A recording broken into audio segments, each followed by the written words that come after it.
I pledge allegiance to the flag of the United States of America and to the republic for which it stands, one nation, under God, indivisible, with liberty and justice for all. Oh, we did. Welcome, everyone, to our auditorium. And do I have a motion for the consent agenda? Can you hear? No.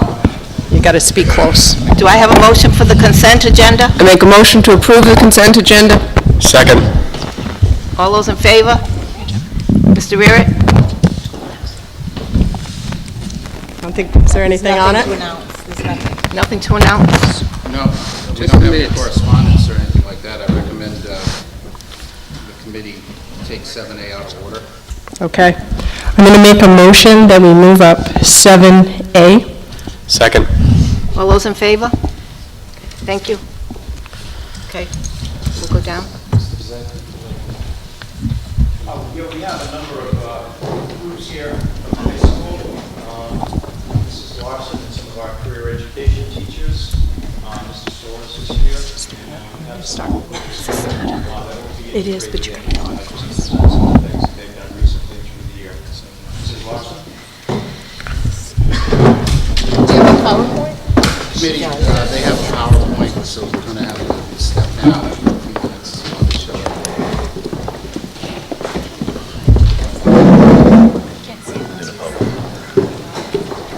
Okay.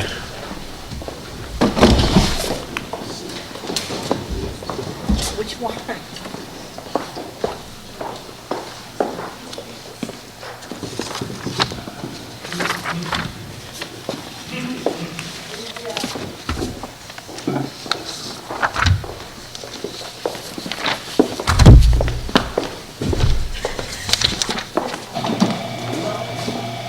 Yeah, no, you're right. Yeah, it's making funny sounds. All right, that's good. Good. Yep. And now you need the lights. Okay, now 32 and 30. 32 and 36. This is quite an introduction. Yep. To 11 footloose. So the Tiverton High School Spotlight on Success, Career Exploration, and Core Skill Initiatives.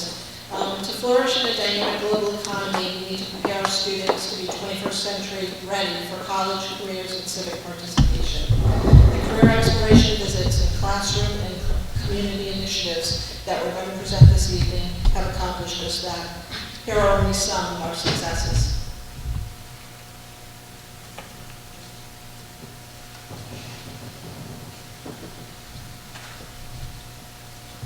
Hello, everyone.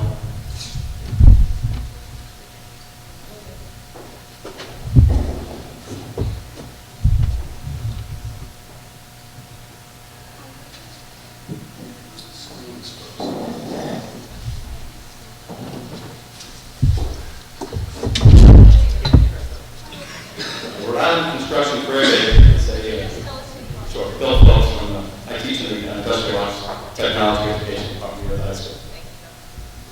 We went on a field trip to DPW department over in East Branch, where the students get to test the bridges that they've worked on for a semester, and also they get to operate heavy equipment. So it's a two-part trip. They get to compete against, I think, about 35 or 40 other high schools in the bridge building contest. The bridges have a certain specification they have to follow.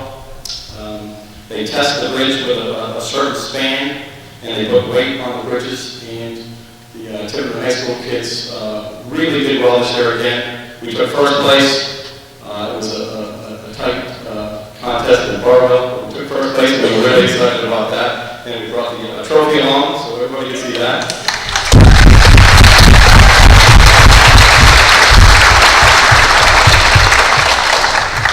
Also, with that trip, the students get to operate all different types of heavy equipment.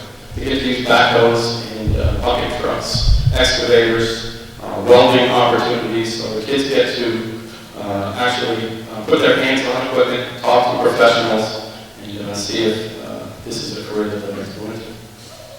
We also went to Raytheon this year. It's a nice opportunity for our students to get to talk to engineers at Raytheon and to see some of the high-tech things that they work on. I went this year. It was really, really an excellent opportunity for the kids to see some high-tech stuff that we were all really impressed with. So that was a great field trip. They also, thank you, Linda. They also have an internship this summer that the kids are selected to partake in. It was a difficult selection, but we selected some really good kids, and we're hoping that they enjoy their summer. We have 7 students that are going to take an opportunity to get a paid internship and build an underwater apparatus. It's our first year being invited to this. I believe, Linda, is it our first year? First year, the Portsmouth students, Middletown, Newport, and Tiverton, we get to work together in groups and build an underwater apparatus and test it at the end of the program. The students had to write an essay, and it was a tough decision for us to make, but we selected some great kids, and I think it's going to be a terrific program. Again, we built another 16-foot skiff this year with our marine trade students. It's a little bit different this year than just a regular skiff. It's not pictured here, but the new owner of this skiff is in a wheelchair, and we had to come up with a way to build an apparatus that could pick the gentleman up in his wheelchair and swing him from the dock and over and drop him into the boat safely. We have all kinds of handrails that we've installed on this boat. It was really difficult for us to make sure that he would be picked up safely and then put into the boat safely, and then to have handrails so that he can use this boat in the Secana River or maybe in the Westport River. So that was a nice twist this year for our marine trades program, and the boat will be in the water in hopefully a couple of weeks. And then a few weeks ago, Mr. Soares and I grabbed a bunch of students for Tiverton Cleanup Week. About 20 kids showed up on a Saturday morning down at the Sepauwett Bridge. You can see the mountain of trash that we picked up. We cover about 4 miles. It takes us a solid half a day to do that. We've been doing it now for, Mr. Soares? About 5 years. It's our 5th year now that we 5th year of doing this. The kids are really into it. It gives the kids a little pride in their area. They like to go to the beaches. It's pretty disappointing that we have such a beautiful area down there, and people throw, as you can see, all kinds of trash. But it's a nice little piece of the puzzle here at Tiverton High School, where we're teaching kids, giving kids career opportunities, and also a little bit of civic pride, where they can show up on their own on a Saturday morning. It's a fun thing that Mr. Soares and I do. Thank you.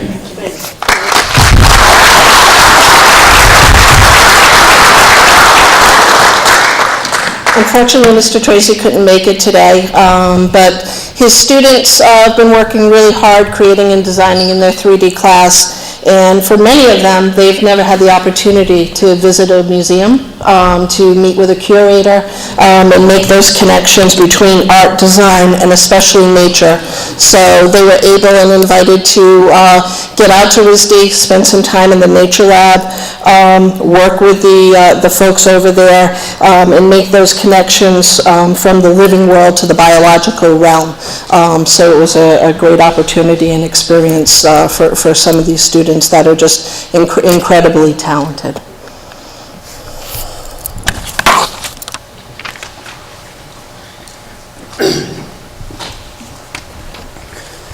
Good evening, I'm Dennis Soares with our language department, and to sum off what Mr. Phelps had talked about earlier, the trash thing, we've been doing that for 5 years, and I think what fascinates the students more is the amount of trash. We pulled up, there's a carpet rolled up on the side of the beach, there's stuff everywhere. It's just ridiculous amount of trash. We would just drive by and heave off. We don't understand it, the kids don't understand it too. And that's kind of the goal in the whole thing, is that at the end, they learn not to litter, throw out.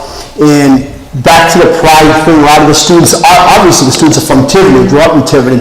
I actually had a couple of students who are from the North End tell me that they've never been down that end of town before. So that was quite interesting. I tried to venture out. There's a lot to see on this end. So that was kind of cool. The weirdest thing that we found was a car engine. So that was weird. I don't know how they got it down there, but. So this is, last time I spoke about the school, the Spell of Success. I talked about the Portuguese Club, and I heard that we were doing a slideshow. So I wanted to show you some visuals, kind of similar to what I talked about. This is our annual trip to Portugal. As you can see to the left, there's me and some of our students. And actually the girl sitting across from me is the alumni. She's studying Portuguese right now at UMass Baton. She graduated last year. So we do have some alumni that come back too. And one of our alumni is also the president of the Portuguese Club at BCC. And to the right, you can see we're in the codfish room. The gentleman right in the back with the beard, he's the manager. He's the one that invites us there every year. This has become an annual trip where he comes, takes us all around the store, shows us everything ethically that the store has, that we can purchase. That they don't have to go to Portugal now anymore. They can go to that market and pick up. That's actually the codfish room. It's actually a room in glass. If that glass wasn't there, the whole room would stink like the ocean. But the students learn right there and there that there's so many different pieces of cod that you can purchase and use for different reasons, broths, cooking, eating, flavorings, etc. And the students got to see residents buying and cutting and looking at the cod themselves. Our new mission for the Portuguese Club now is we changed it where everybody's a member of the Portuguese Club now. So what we do is, we with my colleague, Mrs. Mello, she's also one of the advisors, we send out an email to all teachers and staff on our excursions around the city, and they're welcome to join us as well. As you can see, Ms. Kaufman joined us in the back as well. We have some other teachers and other photographs. And we also opened up the whole school population. We found that holding meetings after school, there were too many scheduling conflicts with other activities going on. So what we do now is we inform all our Portuguese classes, everybody word of mouth, we're going here on this date. I need a permission slip so parents and guardians know where the students are. And, they follow us, the students follow us, and parents meet us there. And we try doing different things. We've been to local bakeries, marketplaces. The Portuguese channel actually recorded us in a commercial, but we happened to be at the right place at the right time. At one of the bakeries, they were doing a show, and they asked if we could be served, and they invited us next school year to go and tour the station. It's too late notice now to develop all those plans. But it's coming to a point now where we're going to these places, and they're saying, all right, the Portuguese Club's here. And that's what we want, because we want the students to see that there are places within the surrounding areas where they can explore the cultural values. And, and of course, of being Portuguese as well, because that's special in itself. So, I'm just saying. And as you know, next year I'm planning a trip to Portugal. I do it every even year. That's going well. We just had a spaghetti dinner.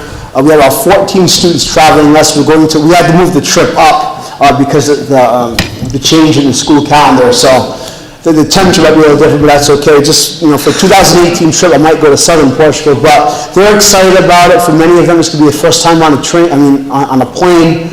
But I'm looking forward to seeing them use what they've learned in class in the actual habitat where it all started. So I think that's it. But I don't know if there's a slide. Is this where we're going to do Ms. Larson? Yep. The 2017 stuff? Okay, there isn't a slide for this, but I'm also one of the advisors of the class 2017. Ms. Michelle Bennett is the other advisor. And these students have been working very hard in fundraising and for the senior proms and senior activities, but I don't want them to think, fundraising is just about making money. There's team building exercises in that and some learning that takes place, and they want to talk about what they've learned and gained out of working with the class, because Yes, I force them to do stuff, but they have fun, and they learn from us, so they're going to talk about that as well. Thank you. Introduce yourselves. Hi, so my name's Justin Levesque, and that's Clara Costo, Alyssa Giordano, and then Heidi Kaiser. And we're part of the class of 2017, where the sophomore class this year will be juniors next year. As Mr. Soar said, he forced us to do a lot of things, and which included a pancake breakfast at Family Ties. We did car washes at the Muddy Moose. We did a pasta dinner at the Family Ties again. And one thing I've learned from all of that is definitely like time management, especially with the restaurants, is like if you didn't get stuff done immediately, or like if you waited or stuff like that, you would like dissatisfy the customers and stuff like that. We have also learned like leadership and to build teamwork, and now we're much better working together. Last year we weren't as working together as possible because some people are bossy and stuff. But this year we're much better, and we work a lot together and we get stuff done. Hello, my name is Alyssa Giordano, and I felt that since I was getting more involved with like people in the community this year, I felt kind of like a more respect for the community, kind of, if that makes sense. So, Alright, I'm Heidi Kaiser, like Justin said, and I learned throughout this whole experience the past few years is to definitely get everything settled down and get responsibility and be able to do everything, time management very well. So that's what I'm going to say. Thank you.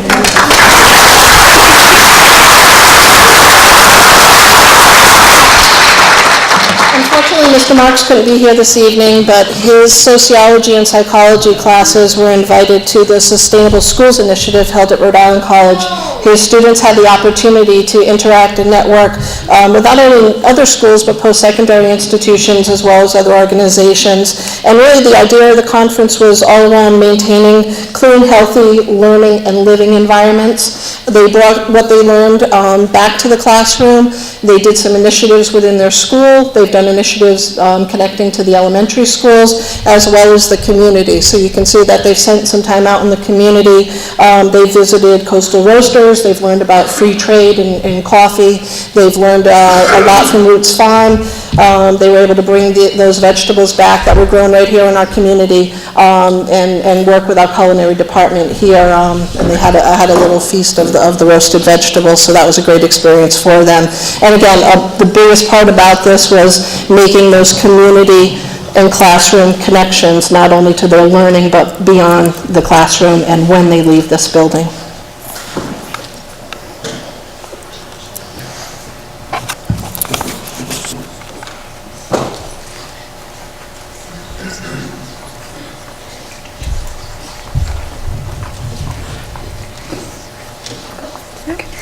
Hi, I'm Sarah Cabral. I'm Maria Ruda. So it's a 3-season-long sessions, and young athletes participants have grown from 10 to 30, and 150 students volunteer, totaling 4,500 service hours. And at first, because it is community service, most people go, but then they build bonds with the kids, so they come back for more, and it sometimes leads to getting a career in special education. And just to summarize that, Special Olympics has had a major impact on my life. For my senior project, I'm actually linking it with Special Olympics, so it's made a huge impact on my life. And I just want to talk quickly about Unified Tigers, which is another group we have in our school, which incorporates every student. There's no discrimination based on intellectual disabilities or whatnot. But I'm currently the co-chair for our school and our region, and we recently did a polar plunge, and there was a total of six that plunged, and we raised over $1,600, so we've done a lot, and it's a very successful group, so we've been doing really well with that, and I just wanted to sum up with that. Thank you.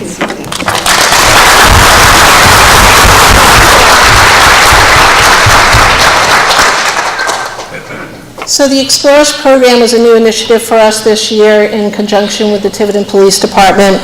We're incredibly excited to have the opportunity, and we thank Chief Blakey and the staff there and the entire Tiverton Police Department. So I'm going to invite up Jack McKinnon, which is one of the Explorer program participants, as well as a recent graduate from just about 48 hours ago, well, 72 hours ago, from Tiverton High School. Hi everybody, I'm Jack McKinnon. I'm here to speak for the Tiverton Explorer program. A little bit how I got into the Explorer program. Miss Larson had a couple officers come in during one of the school lunches, and so they were here for all 3 of our lunches, and they had a table and they were handing out flyers and stuff, and I decided that because I was trying to figure out which career I wanted to go into between golf management and criminal justice, that I would attempt to join the program because I thought it would give me a little bit of an insight on how things work and if I'll really be fit for the job. So I think that was in October that we started. Basically we had 12 people the first meeting that we had, and we actually we're down to 5 now because just people decided to go other ways and couldn't make it, or it's a little bit of a commitment, so showing up on time and showing up on all the days are important, and basically if you don't, you're not allowed to come back, but we're pretty good with working with each other and getting everything done that we need to. Basically, the program, we're required to be very disciplined. We wear a uniform to every single meeting that we have, and if we're doing something physical, we'll wear our physical training stuff. The 2 officers that are really involved with the program are Officer Ripke and Officer Foster.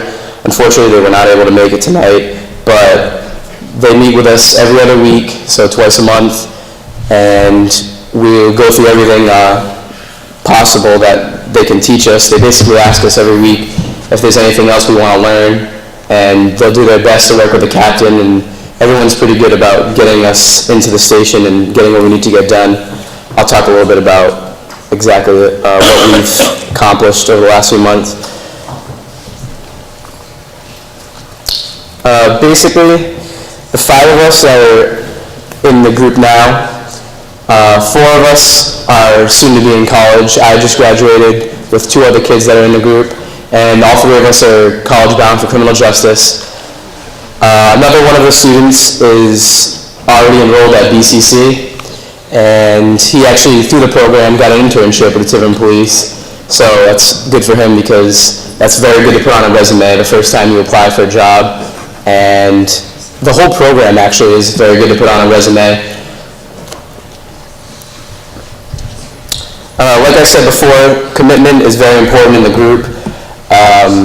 Also good behavior. We want to represent, just like the officers do, their town and the establishment of the Tiverton Police.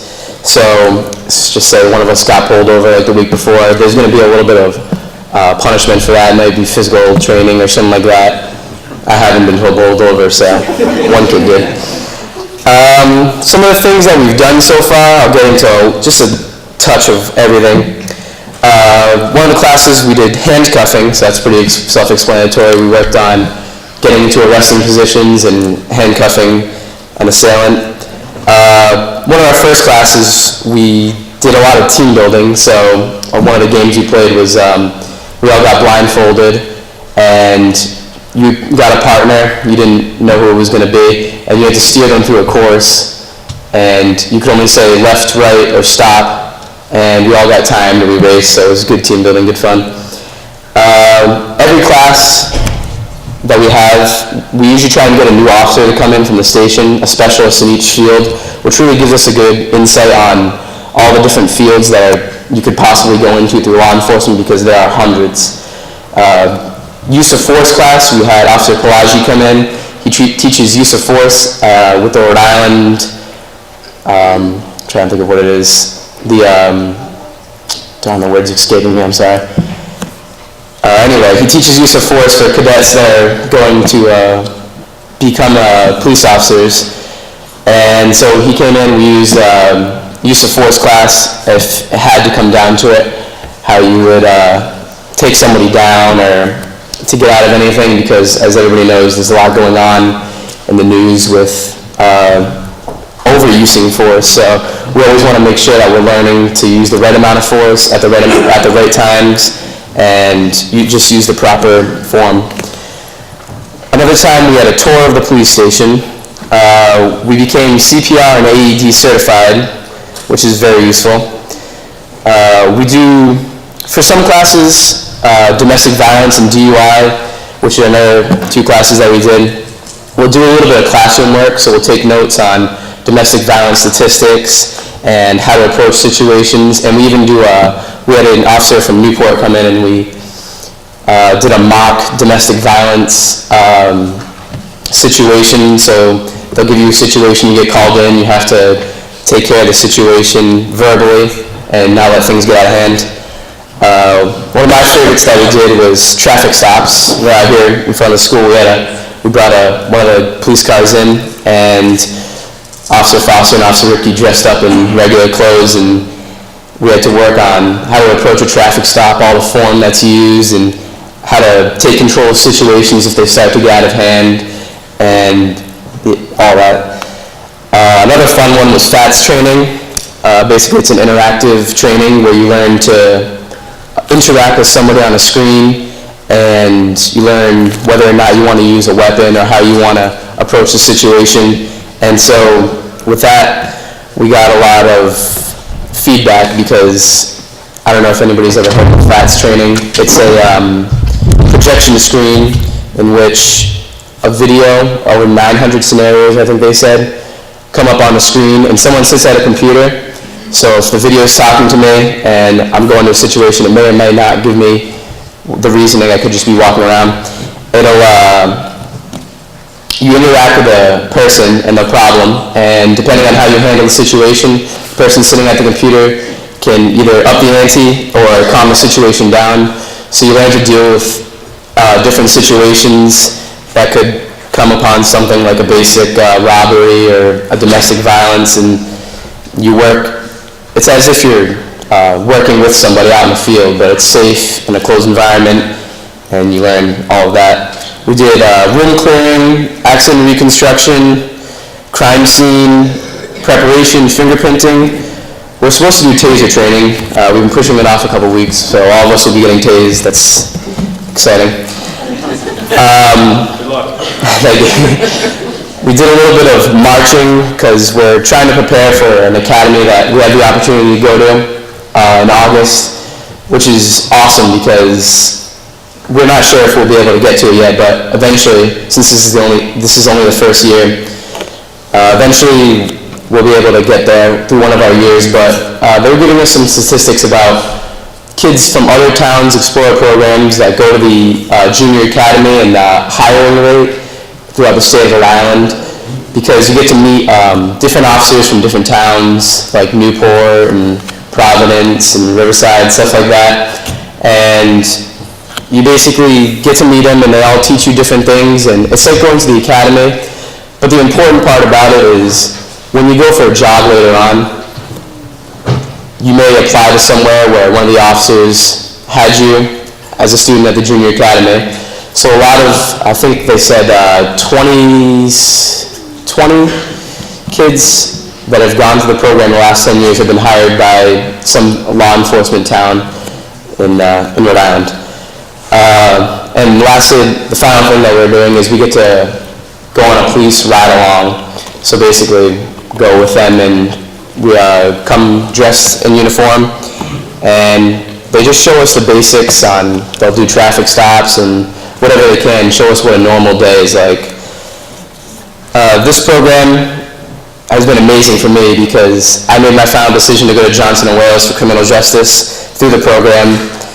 All the officers in town have been extremely helpful, and they'll help you through anything you need. If you're looking for an internship somewhere, or even in town, they'll guide you in the right direction, because they've all been through it.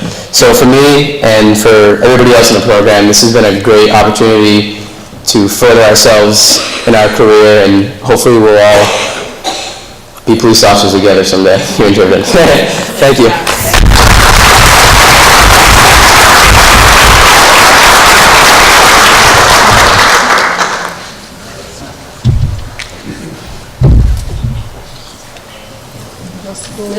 Middle school? Well, does the elementary? I don't need the screen, but I think it's probably better if she presents down here. Okay, thank you, Brent.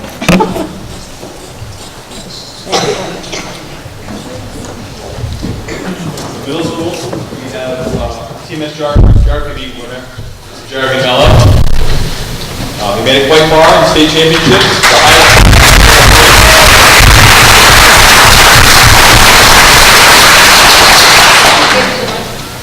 Jeremy, would you like to say a few words about your experience? Well, come to the microphone, please. Thank you. Hello. As Mr. First said, I am Jeremy Mello, and my experience at the Geography Bee was quite something. For one, I didn't expect as many kids as there were there. There were 50 kids, and they were all split into 4 groups. In my group, I only got 1 question wrong out of 8. And I actually made it to a tiebreaker round. That's when I lost. But I had a great experience. There was a lot of incredible people there who had really good knowledge of geography. And I don't really know who won, but whoever did win, I would congratulate them.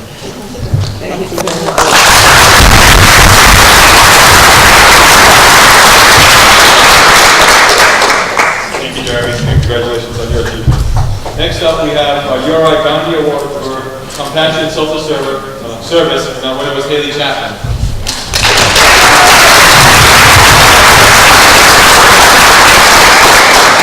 Haley's shoes to be tried this time, but thank you, Haley, for coming. We congratulate you on your achievement. Next up, we have our Holocaust Education Center of Rhode Island recognized the following students for first place in the entire state in the Writing Arts contest this year. We had Lauren Bowdred, grade 7.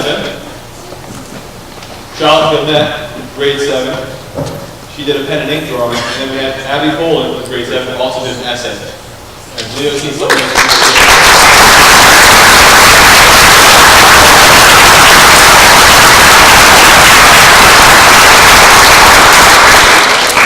To them and their hard work. Next up, the Rhode Island State Elks American Essay Contest honorable mention winner was Emma Baker, grade 5. She was awarded an honorable mention in the Online State Elks Americanism Essay Contest. Emma won a $50 educational scholarship award, a participation certificate, a pen and acknowledgement of participation, and TMS will also be receiving a plaque to be displayed. Students grade 5 through 8 from all of the state participated in this writing contest.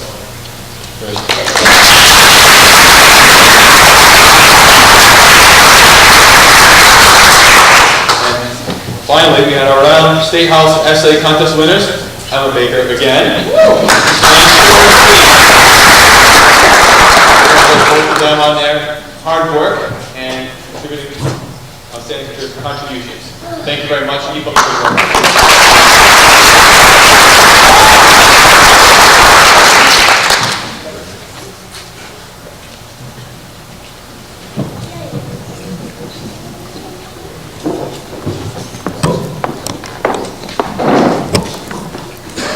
Every year, Carl Reed, our PE and health teacher, does projects with 4th grader. They choose a human body system, and then they research it, and then they have to present to the other students in the class.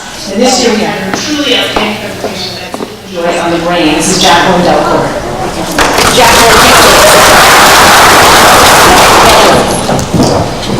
Good evening, everyone, board members, ladies and gentlemen. My name is Jacqueline Delcourt, as you know. Today I want to talk about the brain. And I'd like to say thank you to my humble friend, Sarah Bella. There are 5 different sections of the brain. The first one I'd like to talk to you about is the frontal lobe. The frontal lobe controls problem-solving, judgment, and motor function. It can help form personalities and speed consistently in planning. By planning, I mean planning a birthday party or planning what to do in projects. every day of your life. And the frontal lobe is in the front, therefore it's the frontal lobe.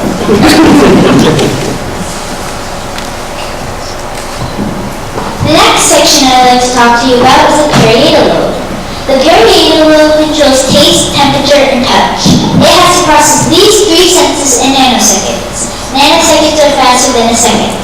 If you injure your parietal lobe, it could affect your taste, temperature, or touch. The parietal lobe is connected to the cortex. The cortex is when the spinal cord touches the brain. The parietal lobe is behind the frontal lobe. The third section I'd like to talk to you about is the occipital lobe. The occipital lobe helps identify what you see. And it can help you see color. If you injure your occipital lobe, you cannot understand what you see. An example is, you see that flag over there? If I had an injured occipital lobe, I cannot tell what that is.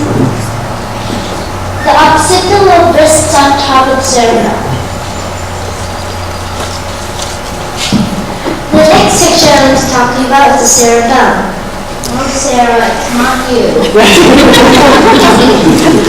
The cerebellum controls balance, posture, and coordination. If you injure your cerebellum, you start moving slower, start shaking, and have lack of balance. The cerebellum holds 10% of the brain's full weight and holds half of its neurons. The last section I'd like to talk to you about is the temporal lobe. The temporal lobe takes information from what you hear. It can help you understand speech, and it can help you identify different noises and voices. By voices, I mean if you just close your eyes and just listen, you can tell if I was talking or if this place is talking. The temporal lobe is under the frontal lobe and the parietal lobe. The last thing I'd like to talk to you about is the brain as a whole. The brain is the most complex organ, and the average brain weighs 3.25 pounds. Though no two brains are alike. There are over 100 billion neurons in your brain, and neurons communicate through synapses and through clusters called synapses. Within the synapses is the basal ganglia. The basal ganglia takes messages from different parts of the brain. And memories are stored by using the same neuron path every time. Memories are lost by using a different neuron path every time. That is it of my presentation, folks. Thank you for listening.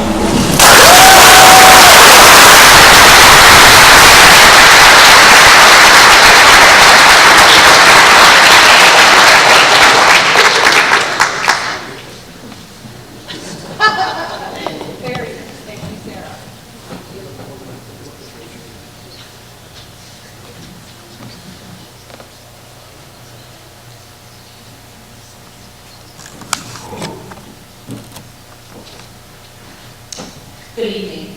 I have three announcements from Tiverton School. The first announcement is on Monday, May 11th, the Pawtucket Red Sox honored the entire Tiverton School 4th grade for exemplary academic achievement and community service at their home game.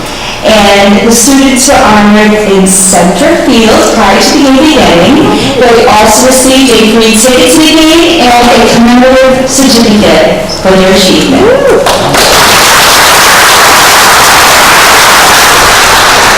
And our second announcement is 4th grader Benjamin Soa was honored in the Newport Daily News as Student of the Week on Friday, May 29th.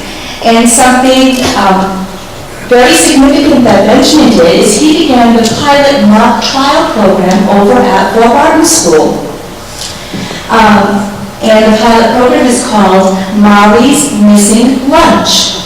Both of his parents are attorneys, and they voluntarily have come into our school several times, and they're working with our students. And this Friday afternoon, we're actually going to have the mock trial. And they will actually perform the mock trial in front of a real judge, Benjamin's grandfather. So it should be a great experience. So, congratulations. And then our last announcement, again, is I'd just like to formally announce, I know that we've announced this before, but just because the year is coming to a close, but as a recap, our National Blue Ribbon Award, I will be attending this summer as part of our National Blue Ribbon Award, a conference, and it's a leadership conference. And as part of that leadership conference, I will learn some of the cutting-edge leadership techniques that I can bring back to our district, and once I do, I will be sharing it with Superintendent Burek and with all the rest of the administrators, and that's as part of winning the National Blue Ribbon School of Excellence.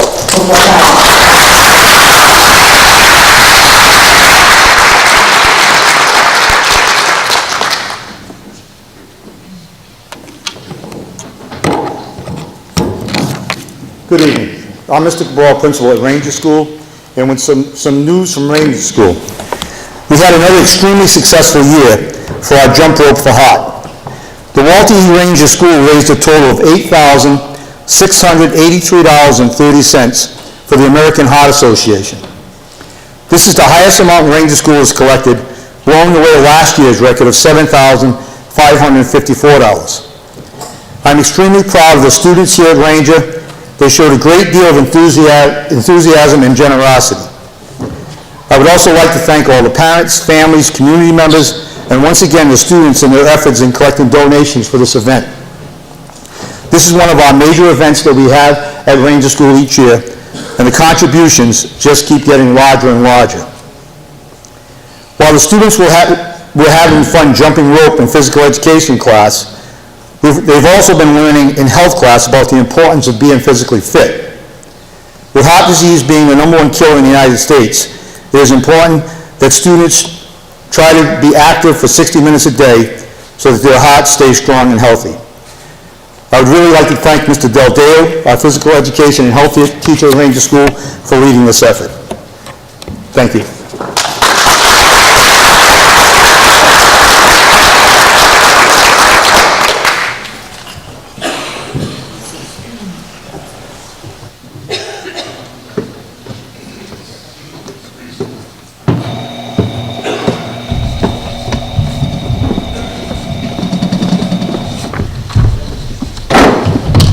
Thank you, everyone. That was fabulous.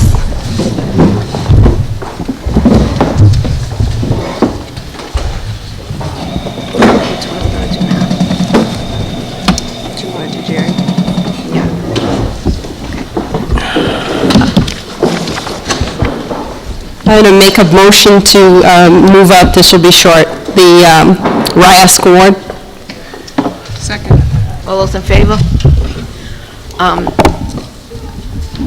The state of Rhode Island passed a law that every school committee member has to attain 6 hours of professional development every year. And once you attain 15 hours, you graduate from the Leadership Academy. And so I'd like to present this award tonight to Dr. Jerome Larkin. Because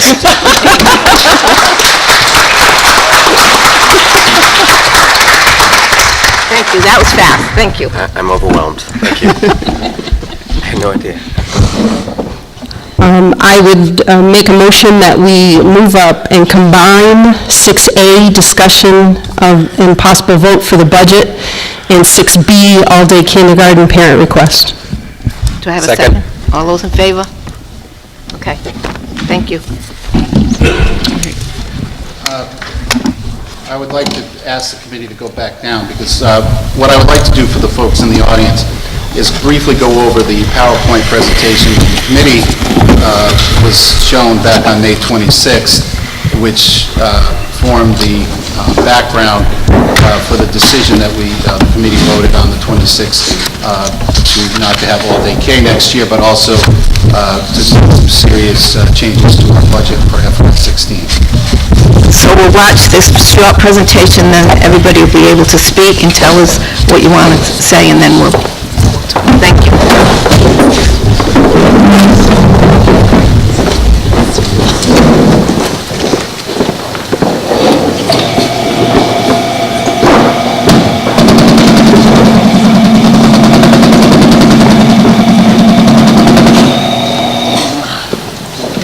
down. Lights off, please. Gonna come down a little further. A little further down the lane on the screen. I don't want to break it. The screen down a little further. The screen down further. Yep, and shut the lights. Down. Lights down. As a result of the FTR, which occurred on May 16th, as a result of, our computer shut down. Let it come back up. Hell.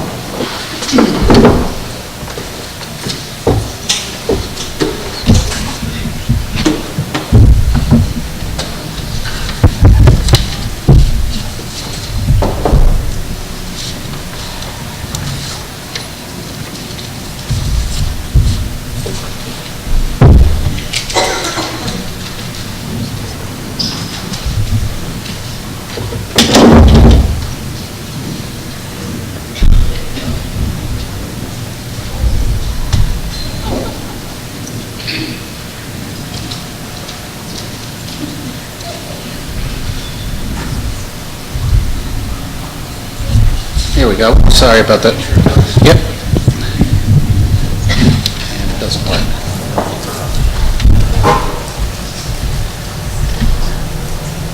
Okay. At the May 16th meeting, as we all know, there were two budgets up for voter approval. Budget 2 was the budget that the majority of citizens voted for. With that vote, the voters appropriated $29,455,785. The school committee had requested in its budget $29,582,126. Since the time we had to submit the budget back in March of this year, we, the school department, have identified $423,238 in additional expenses. If you add that into the amount that was reduced at the FTR, the total was $549,579. Some of the expenses we knew about ahead of time, and we had spoken to them. Matter of fact, Mr. Fiore and I spoke, or I did, here at the FTR hearing. Our health insurance, which was originally put in at 8%, the actual numbers came in at 13.3%, which increased our budget by $147,613. Our school lunch, as we got closer to the school year, our school lunch line item is projecting a deficit for this year of $39,729. And the biggest increase that we had to deal with was our transportation bid that we bid with, I believe, 6 other school districts, which came in at 17%, where we had 22.5% budgeted, and that totaled $235,902. What we talked about at the May 26th meeting, or what I recommended to the committee, was that the school committee use $144,852 of a one-time credit that we received last year from our health insurance company, which both the town and the school department had, and we decided to use part of it in this year's budget, but also the remainder for next year, FY16. The committee also, I also recommended that since we did not have the funding to eliminate all-day K until FY17, to bring it back for voter approval.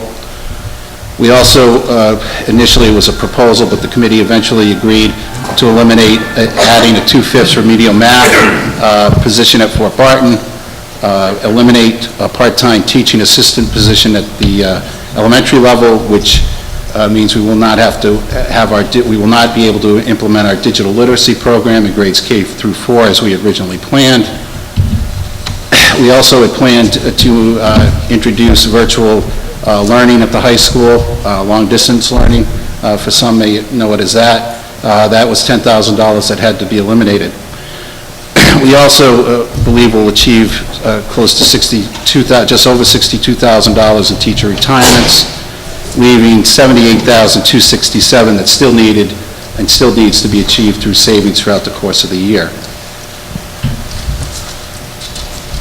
So that was FY16, what we had to do most immediately, because we have 30 days to work on our budget and turn in an updated budget to the state to make sure we're balanced. The structural deficit moving forward is $423,238. That's the amount of money that we had to come up with right away, that we needed right now, and those were those recommendations that I just went through. But for FY17, our projections are we need the $423,238, all-day K, which we believe will be mandated next year by the governor, personnel costs of $270,768, health care benefits, we estimate at $333,606. Benefits pension, as you know, the state was in a lawsuit involving the state pension system. We still have not gotten figures regarding what that means to us for both FY16 or FY17. That's why we have a question mark there. Transportation, we believe, based on the contract, will go up only $46,198. Special education costs, we believe, will be over $150,000. Utilities, $34,000. And if we put the positions back in for these new programs or to increase our programming, the 2/5 at Fort Barton, the elementary teaching assistant, virtual high school, it brings us to $1.3 million, or $1,374,309. The projected appropriation, if nothing changes, with these projections right now, would be $30,830,094, or a 4.7% increase. So the committee, and I'm just summarizing, and I'm sure we'll take questions from the audience, but the committee decided that we had to, first of all, deal with the projected shortfall for next year, the 423, and they were also not comfortable adding all-day kindergarten because we would have to take money out of our surplus in order to pay for it. And we're very concerned that we put up a 1% budget this past year. It didn't pass with all-day K in it, and then with these numbers here, we're concerned that we may need those funds in the surplus to help offset this increase, but also we have $7.1 million in repairs for health and safety at the middle school and high school that the committee wants to put some money towards, because we still don't know what the town will be able to help us with at some point in the future. We hope they will be, but there's no guarantee there will be funds coming, so we want to put some money towards that. And this is a different slide. We added it because we wanted to show what it looked like visually. And this is our revenue to expenses chart.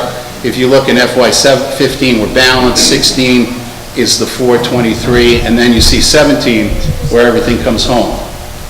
So that's our projection. That's what we're looking at for FY17 as well. We just don't look 1 year ahead. We're looking at least 2 years ahead, and with the buildings, we're looking several years out to try to get those buildings, those repairs that are needed.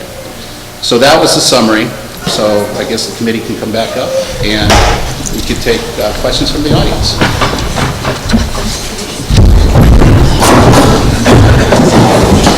Yes.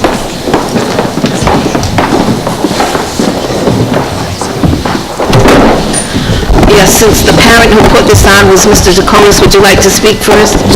Mike? Mike, would you like to speak first because you put the agenda item on? And then we'll have change.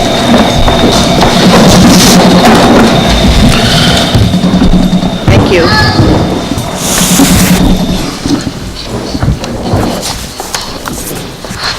I can't see anything else. Thank you.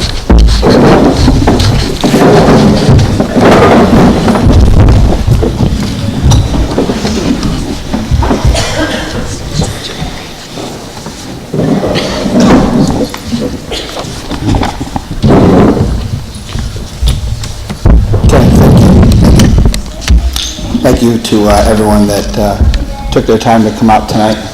I know I appreciate it. I'm sure the committee appreciates it, but I want to start by saying who I am. My name is Mike Dakotas. My wife and I have 2 small children. I do have a daughter entering kindergarten this upcoming fall. I also have a stepson who at 22 years old graduated from Tiverton High School 2011. I myself am a former teacher, and I moved to Tiverton in 2004 when we bought our first home. I first wanted to express the thanks to Mr. Rarick for adding me to today's agenda. I've known Mr. Rarick since he was a teacher at Middletown when I was a student. And I also wanted to thank each member of the school committee, which they all took the time to speak to me on the phone last week. And from these conversations, I know for a fact that both the superintendent and the school committee does want all-day K.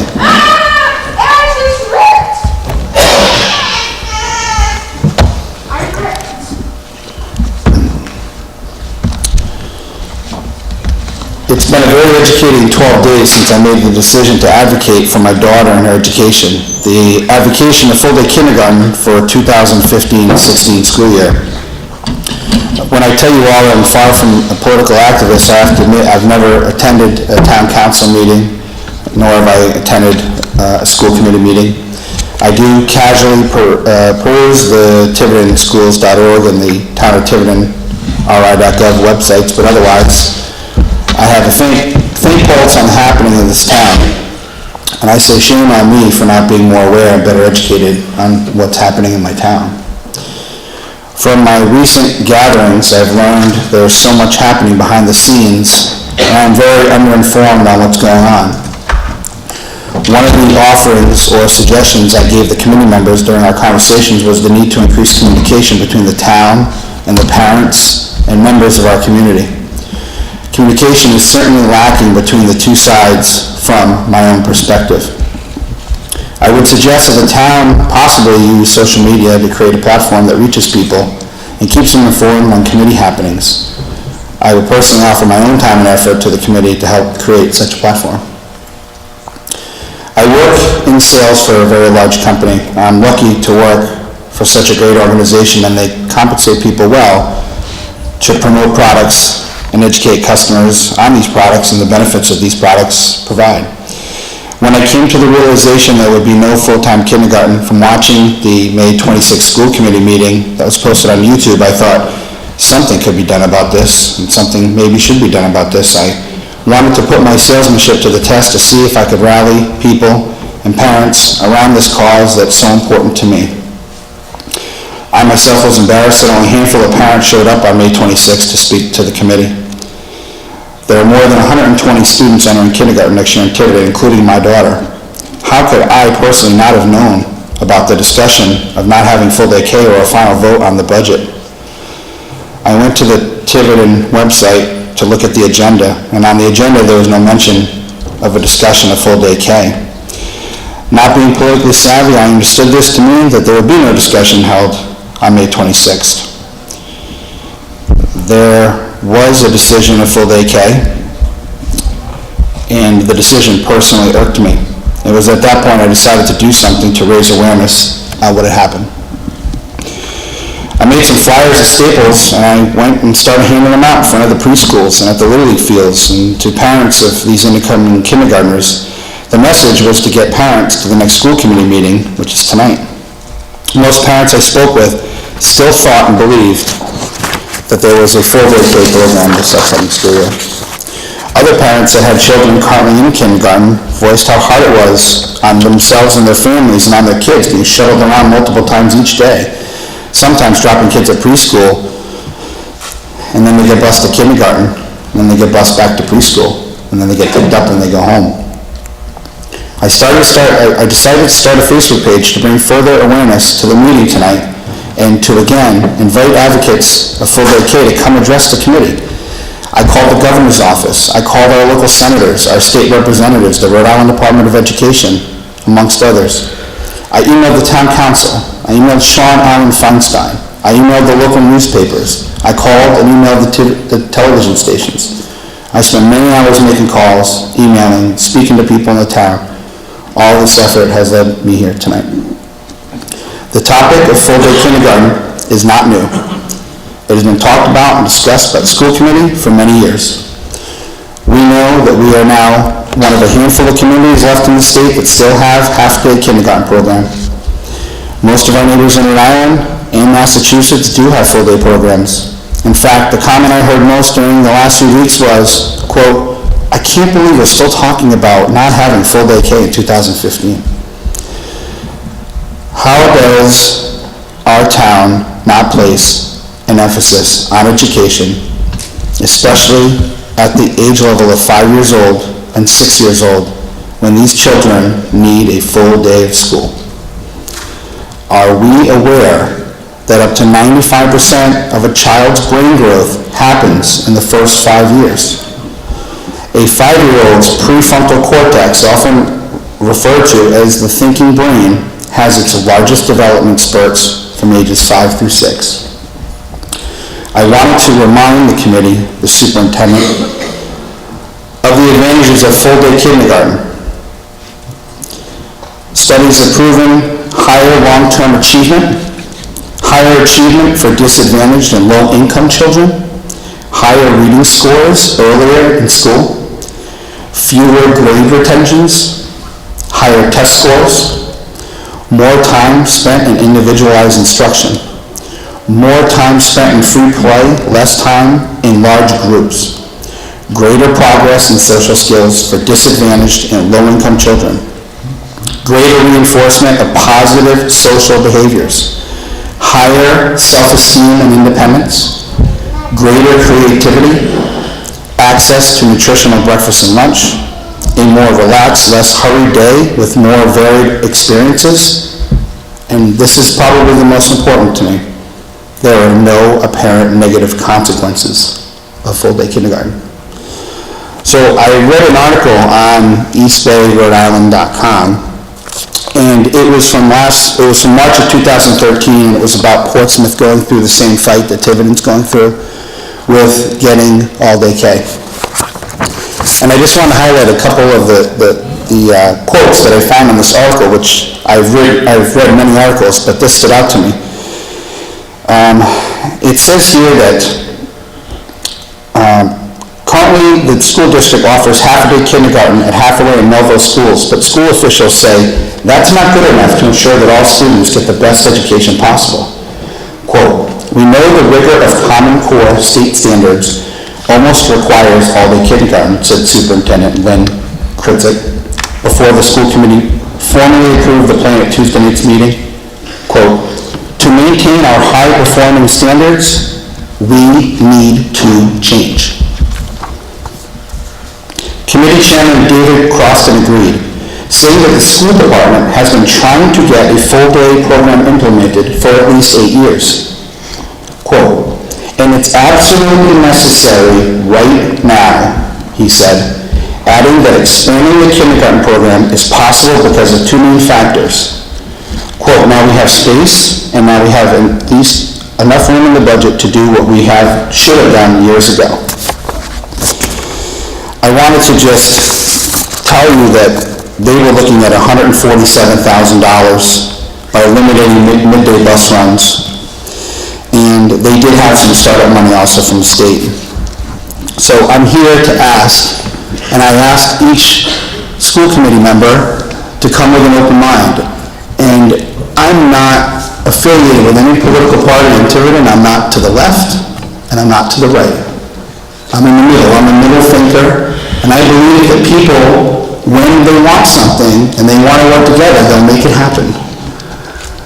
I made something happen tonight. I see a few people in this room. It's more than the 3, 4, 5 people I saw a couple weeks ago. And I tell you, if I can do something in 12 days, then everyone sitting up here can do something tonight. I ask you and I urge you to not give up on the people that aren't here. Guys, I'm going to remind everyone of this because I do it every meeting. I know you're new to this. We don't applaud. We don't heckle. I mean, it is a business meeting. I appreciate your enthusiasm and we want to hear from everyone, but we want to make sure that people feel free to come up and speak no matter what they think, and when you applaud or you heckle, that doesn't happen. So I'm just going to ask that we refrain from doing that. And I also appreciate everyone's enthusiasm. So we know it's a hot button topic, we know it's an issue. We want to speak on behalf of our children. My own 5-year-old wants to be in school all day next year, and I don't want to have a parent-teacher conference in 2017 telling me that my child is not living up to Common Core standards because she only had a half of an education her kindergarten year. I went to Middletown, and I went to kindergarten in 1877. I went full-time. I went all day. And I was 4 years old. I was born in December. And I was a young kid, but thank God I went to school all day to get the education I needed to put me all the way through college. And I can tell you now that we can all change the course of time, but I don't know what it meant for me in my education and the path that led me to where I am now. So I ask you, for our children that cannot tell you that they need all-day kindergarten for their future, for their education, let's not wait until the state forces us to do it. Let's do it today. Let's talk about this now. I understand the numbers are tough. What happened in the referendum happened. But we have some people here today that I'm sure will speak, and I know we can come to a solution. So, again, open-mindedness in the middle. We can all make this happen. I know that everyone on this committee said to me, Mike, all-day K is a priority for me. It's a priority for everyone. And if you say it's a priority, then I want to see it's a priority. Thank you. Thank you, Mike. Very much. Thank you. Representative Edwards, would you like to say something, please? We asked Representative Edwards to come and just give us an update on what's happening at the state level.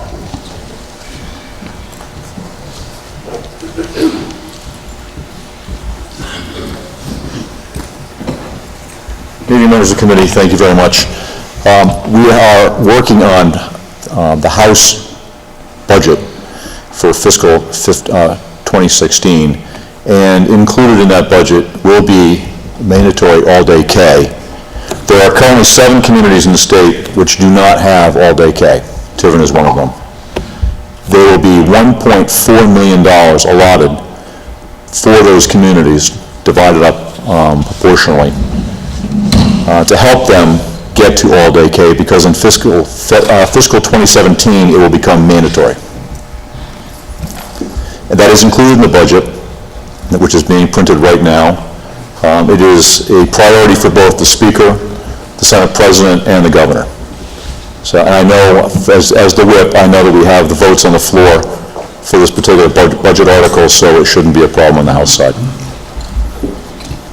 So, just to clarify, all-day K will be mandatory for fiscal 2017. Fiscal 2017. But the budget you're talking about would include money in FY16 for the 7 communities that do not currently offer it? That's correct. $1.4 million for the 7 communities that do not currently offer it. So this is something I don't think the committee was aware of previously. I thought the money was for, it'll come in once you implement an FY17, so. No, this is to aid the communities. So I can give you more detail on it, but I do know there's $1.4 million allotted in fiscal 2016 for all-day K for the 7 communities who do not have it currently. But it's also important to understand, and you can tell us much better than we can tell you, that this is not a done deal.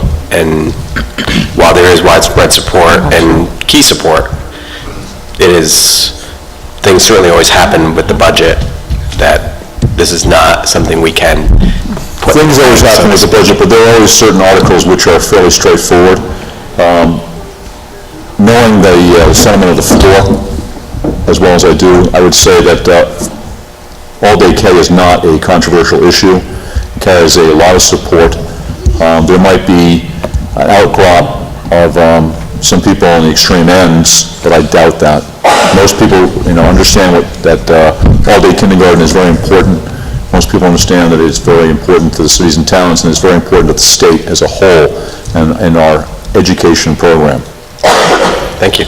Rep. Edwards, do you know, and I know it's hard to say, but when's the bill, just procedural-wise, It's being heard tonight by House Finance, and when will it go to? It's being printed right now. Okay. I spoke to the speaker before I left, and made sure that this particular article was going to remain in there. I can have a copy of that article sent to the school committee tomorrow. And how quickly will the vote, in your opinion, how quick will we know, okay, it's passed? Well, we had the budget has to sit for 7 days. Okay. We'll be voting on it next Tuesday and Wednesday. And then it goes from the House to the Senate, and from the Senate to the governor. And so your best guess, third week in June, last day of June, for the budget to be finalized? Well, with the governor's signature, probably close to the last week in June.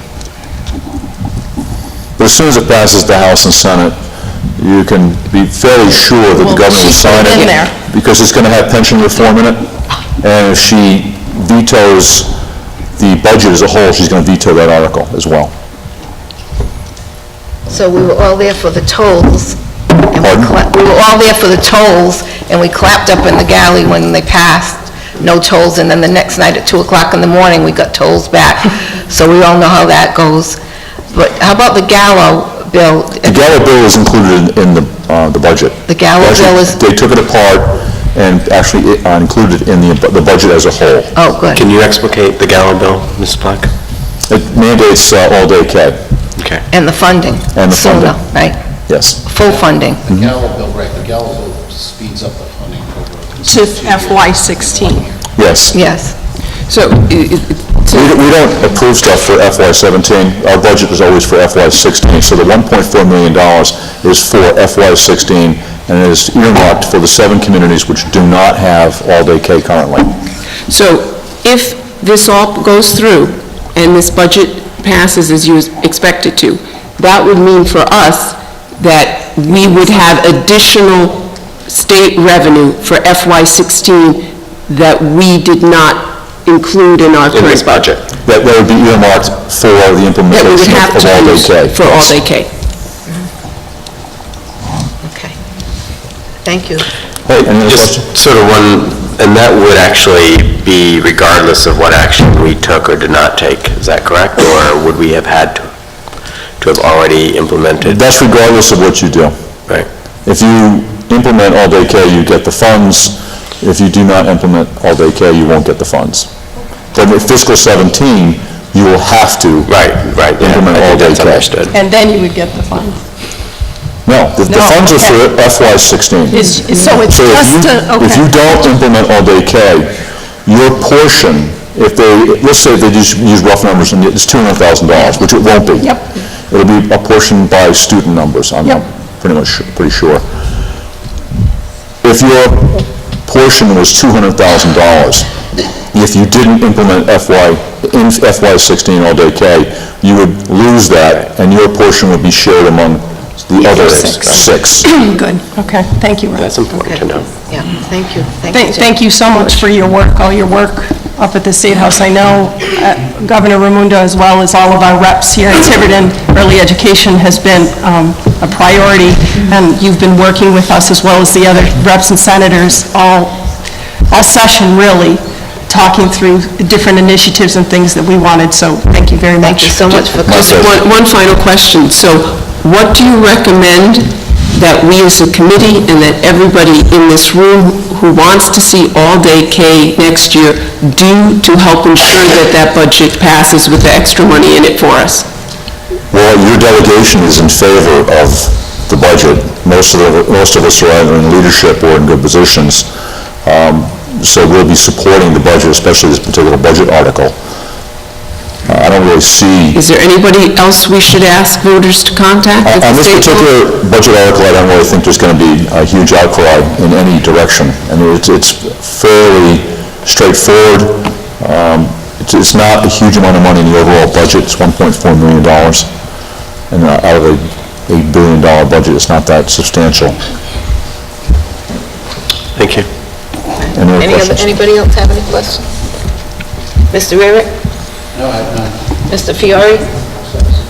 Okay. All right, thank you. Thank you, Rep. Thank you very much. Coming so much. Appreciate everything you do. Okay, would anyone else like to speak, please?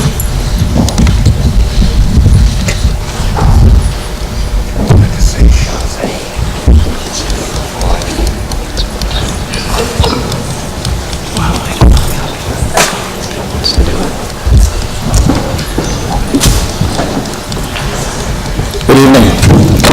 My name is Chip Craig.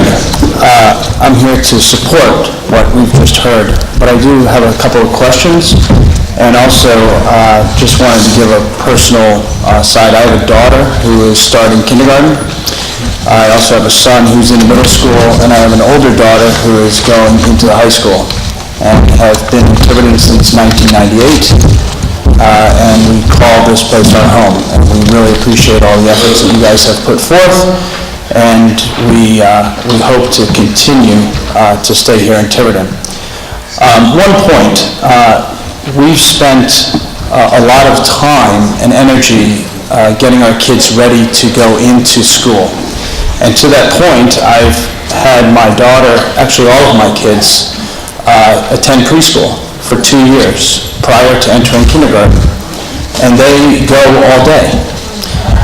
So it's a disservice to have those children who have already been prepared even prior to kindergarten going essentially backwards, going from an all-day program, preschool, not daycare, but preschool, then moving back to a half a day, only to get their whole schedule kind of turned upside down and then be expected to be prepared for first grade and then the coming years thereafter.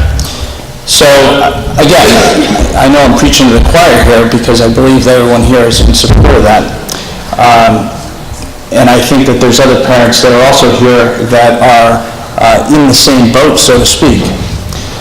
Certainly, Mike, appreciate your efforts in bringing this together. My wife was actually supposed to be here tonight, but I came instead.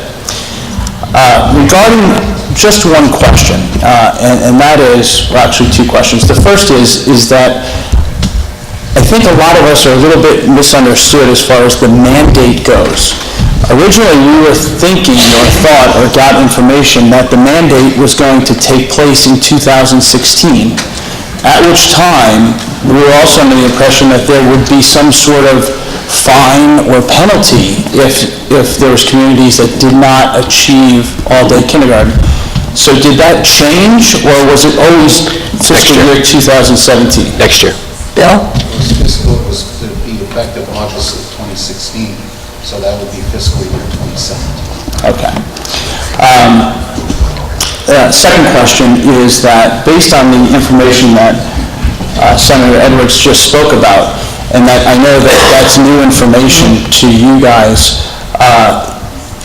and not to put you directly on the spot, but I think a lot of us would like to know this information. Knowing what you know now, and knowing that there's money potentially available, although it's not a done deal, if that money is allocated to Tiverton High School or to Tiverton School Department, will you take that money and will you implement all-day K in 2016? Well, we would be compelled to. That money is earmarked for that purpose. So if we were to get that money, the only way you can get the money is to... I understand that. What the slide put up was that you are short $189,000 for all-day K, needing to fund all-day K. What Senator Edwards said was that approximately, I know their student appropriation is about $200,000, could potentially come. Would you use that, or would you refuse it and say that we can't use it this year? We would have to actually, from what I understand, we would have to make the decision to implement full-day K to even get the money, and then the money would be, with strings attached, and that's maybe I shouldn't be letting that superintendent answer this question, but and also the $189,000, that's $189,000 to implement it, but there's a cost savings built into that because we don't run the midday bus then, of about $62,000. So it's about $126,000 that it costs to implement full-day K. Chip, I'll answer just for myself. If additional funding that we didn't know about becomes available, I'll go pick up the check. All right, very good. Thank you, everybody. Appreciate your time. And I'll join in, absolutely, if the money is there, if new money becomes available, I would take it and run all-day K.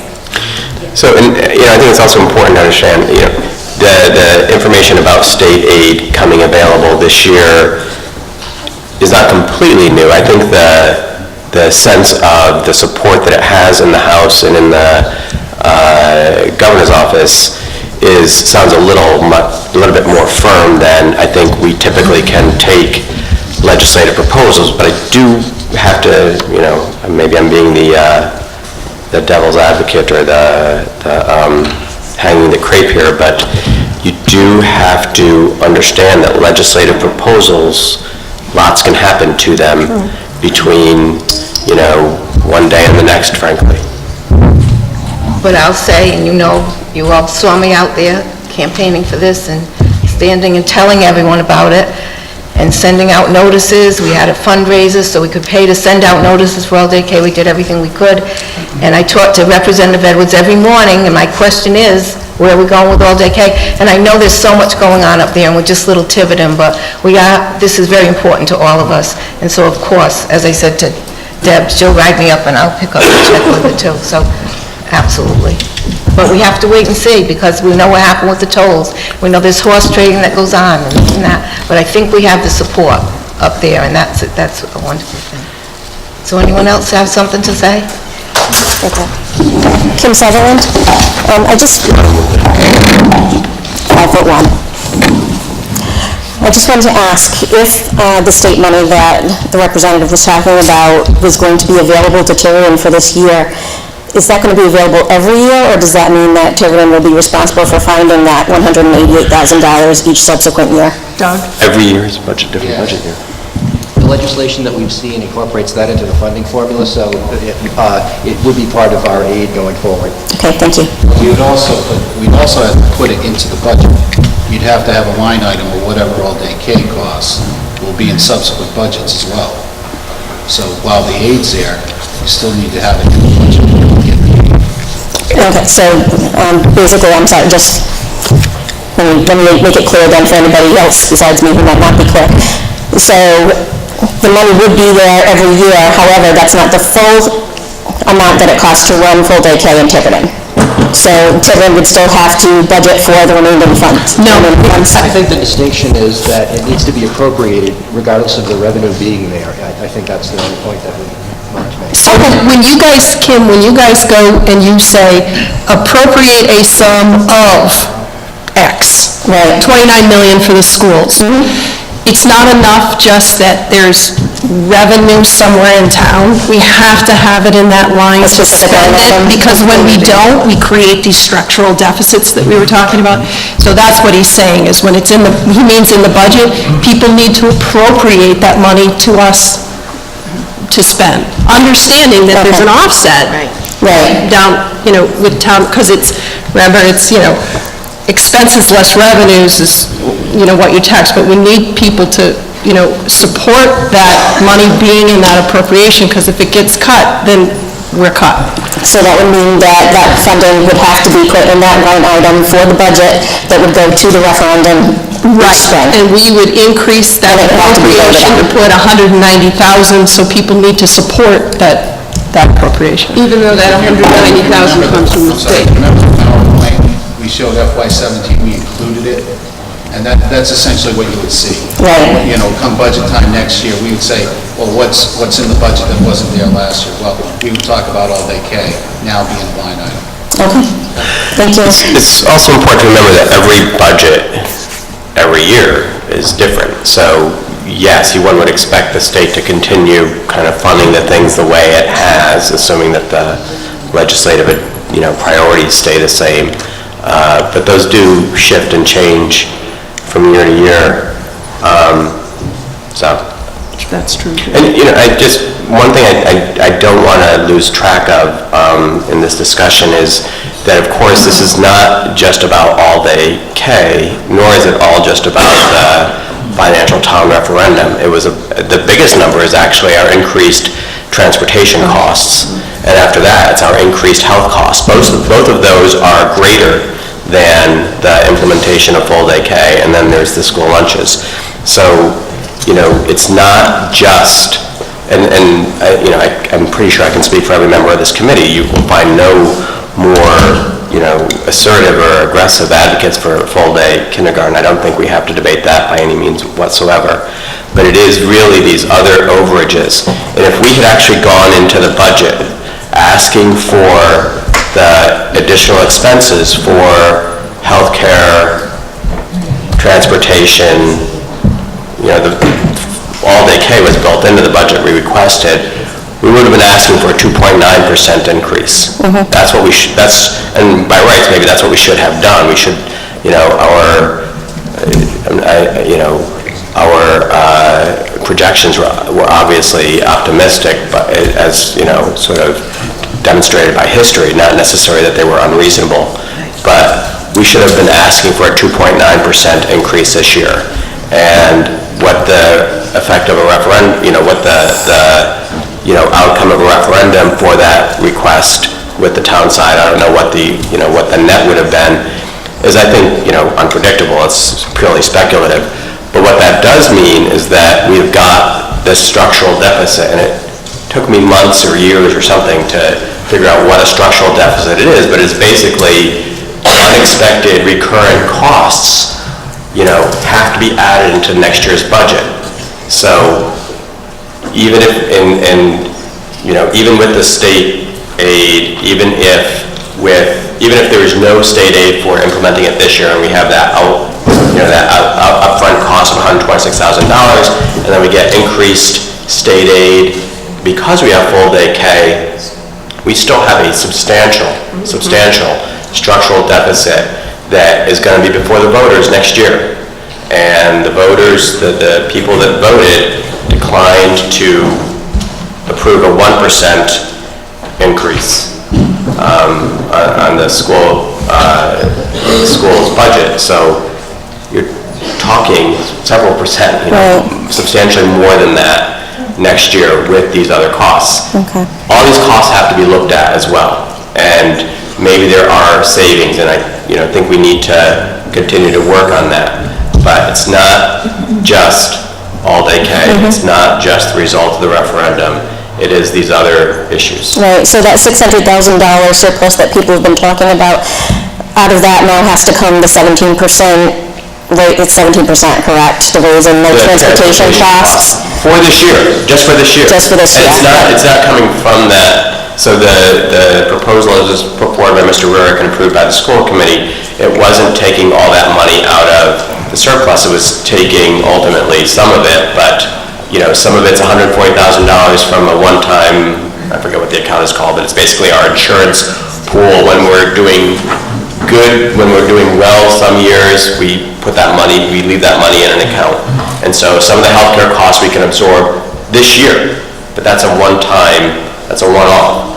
So next year we're looking at $150,000, $144,000 of healthcare costs, so on and so forth. So, and anyway, that's enough. And we I know other people want to talk. I'd like to point out, we also had to balance the budget, make up for the shortfall created by the transportation by eliminating all of our new initiatives.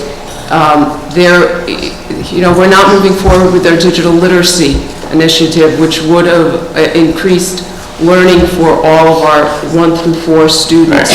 The virtual high school, which was a focus for the school committee, we wanted to increase the number of students participating in AP courses and the number of courses they had an opportunity to take. And those all went by the wayside, so it's not just all-day K. Now, hopefully, we have a solution for restoring all-day K, but there is no solution for all those other new initiatives that had to get cut to cover this huge increase in transportation costs. And what no one's mentioned yet is that when we went through the budget process, we have a uniform chart of accounts mandated by the state, which tells you where every penny is spent. Anyone can go on the website and see it. All school systems have to have that. We were volunteered ourselves as a pilot for that when it first started, because we're not afraid of our numbers. And we worked with the state. Some are just coming on board with that. It's very complicated. But so we went through that whole thing and saw where we're up and where we're down. And what happened was, in the end, we cut a guidance counselor and a community service person before we even started this, so we could ramp up the science and math scores, so we could have help with that. That wasn't even part of this budget. We did that before we even put the budget forward. I didn't agree with those things, because I think we need wraparound services, but the committee did, so I went out and stood for it on the streets. But you have to know, we cut before we even started this budget. And we work with the town, we work with the budget committee every week. We all sit together. They were totally in support of this budget. Every week when I walked in, they said, I can't believe you're at 1% and you're going to fit in finally all-day K. And they said, no one's going to touch this budget because there's no reason to ever touch a 1% budget. $300,000 is all we asked for. And there was no reason for anyone to touch that budget. And the savings a person in this town will have, it would not have hurt anyone. You can see from all those signs I brought in front of us, it's been years of arguments going back and forth, years of fighting for this school district and for this town. None of those signs say vote for the school budget. They say vote for the school, the town, and the budget committee's budget. And that's what we've been doing. Well, hopefully next year we can do better than 20% of registered voters coming out. Thank you very much for answering my questions. Someone else? Yes, sir. Good evening, I'm Justin Katz. I gave you a sheet up there. I'm going to briefly summarize it. We're kind of lucky tonight because the discussion we're having, politics doesn't really have to enter into it. This is not a policy debate. Everybody in the room, I believe, agrees we should have full-day K as soon as we can get it, and it should be this year. So it's a money question. Basically, we need $189,000. That's basically it. And I would suggest that in finding that money, eliminating full-day kindergarten is not the most cost-effective way to do it. This is about 0.5% of your budget, and it would knock it off. It would double. I mean, it would double services for about 8% of your students. Mike, I know, but we'll take care of it. Please, guys, let's be quiet so that the speaker can speak. So, apart from the big effect on students, there are financial consequences to this particular decision. One of them is you lose the $63,000 in state aid you would have gotten by going to full-day K. You lose a $40,000 grant that you would have gotten as startup costs. $71,000 that could have gone to educating children now has to go to moving them around in the middle of the day. And the town, because of the way the state law works, has to come up with that $63,000. So it's a $63,000 cost to the municipal government. So in all, that's about $238,000 of losses in order to save $189,000, which, again, doesn't seem like the most cost-effective way to accomplish our goals here. The second point I would make is I believe the school department should be able to come up with the money within its budget. One thing I've been mentioning last year, the school department received an increase of about $475,000 in local money. 24 of that was for out-of-district special education costs. It turned out that the district had 16 fewer students this year and was able to transfer exactly $600,000 out of that account mid-year. I'm sure some of that went to important things that continue on, but some of $600,000, I would think could be found in order to support full-day kindergarten. Also, I looked at 25 years of audits for the town, and the school department hasn't spent its full supplies budget in the last 9 years. That was whether there was an overall deficit or an overall surplus. There was still that money taken out of the supplies budget. The average during those years was $140,000. So the last audit was fiscal 14, and that was the smallest in 5 years, but it was still $89,000, which is almost half of what's needed to fund full-day kindergarten. The third point I would make is that full-day kindergarten would essentially be a one-time expense. We don't have to talk about legislation that's in. There's Rhode Island General Law 16.727C already provides full state aid funding for full-day kindergarten in 2016-2017. In fact, that was in your administration's presentation to the budget committee. How much it would cost next year would be something like $360, not this coming year, but the following one. and that's already state law for the funding formula. So it's a one-time expense to fund full-day kindergarten this year. I've also spoken a lot about the school department's surplus reserves, and as you can see on the chart there, in the past 4 years, they've been running much higher than they have historically. And in fact, this year, even if you reserve $250,000 for capital, which has been your practice in the past few years, even if you fund all-day kindergarten, you'll still be higher or more or less in line with what you've tended to be in the past, and by historical standards. Also in the reserves, this wasn't talked about before the financial town referendum, but at your last meeting, it was raised that you might spend $500,000 of the reserves in order to get, for capital expenses, that you would get 40% reimbursed to the town. The way this works, if you were to go with full-day kindergarten and save the town the $63,000, that's essentially $158,000 of that $500,000 that you have the same effect. Finally, I wanted to point out, this isn't often noted, but the 3% reserves that the town has actually covers the school. It's 3% of the entire budget. So even if you I would suggest you try to find money in the budget to fund full-day kindergarten. Even if that falls short and you use the unassigned reserves, that's about $400,000. And even if you want to dip into the $500,000 for capital needs, if there's an emergency, which is what everybody's concerned about, the town has reserves that are there for that purpose. So for these reasons, I would suggest that I think you can do full-day kindergarten this year. So, Mr. Katz, you just made an intriguing statement, and I just wanted to see if someone could verify that for me.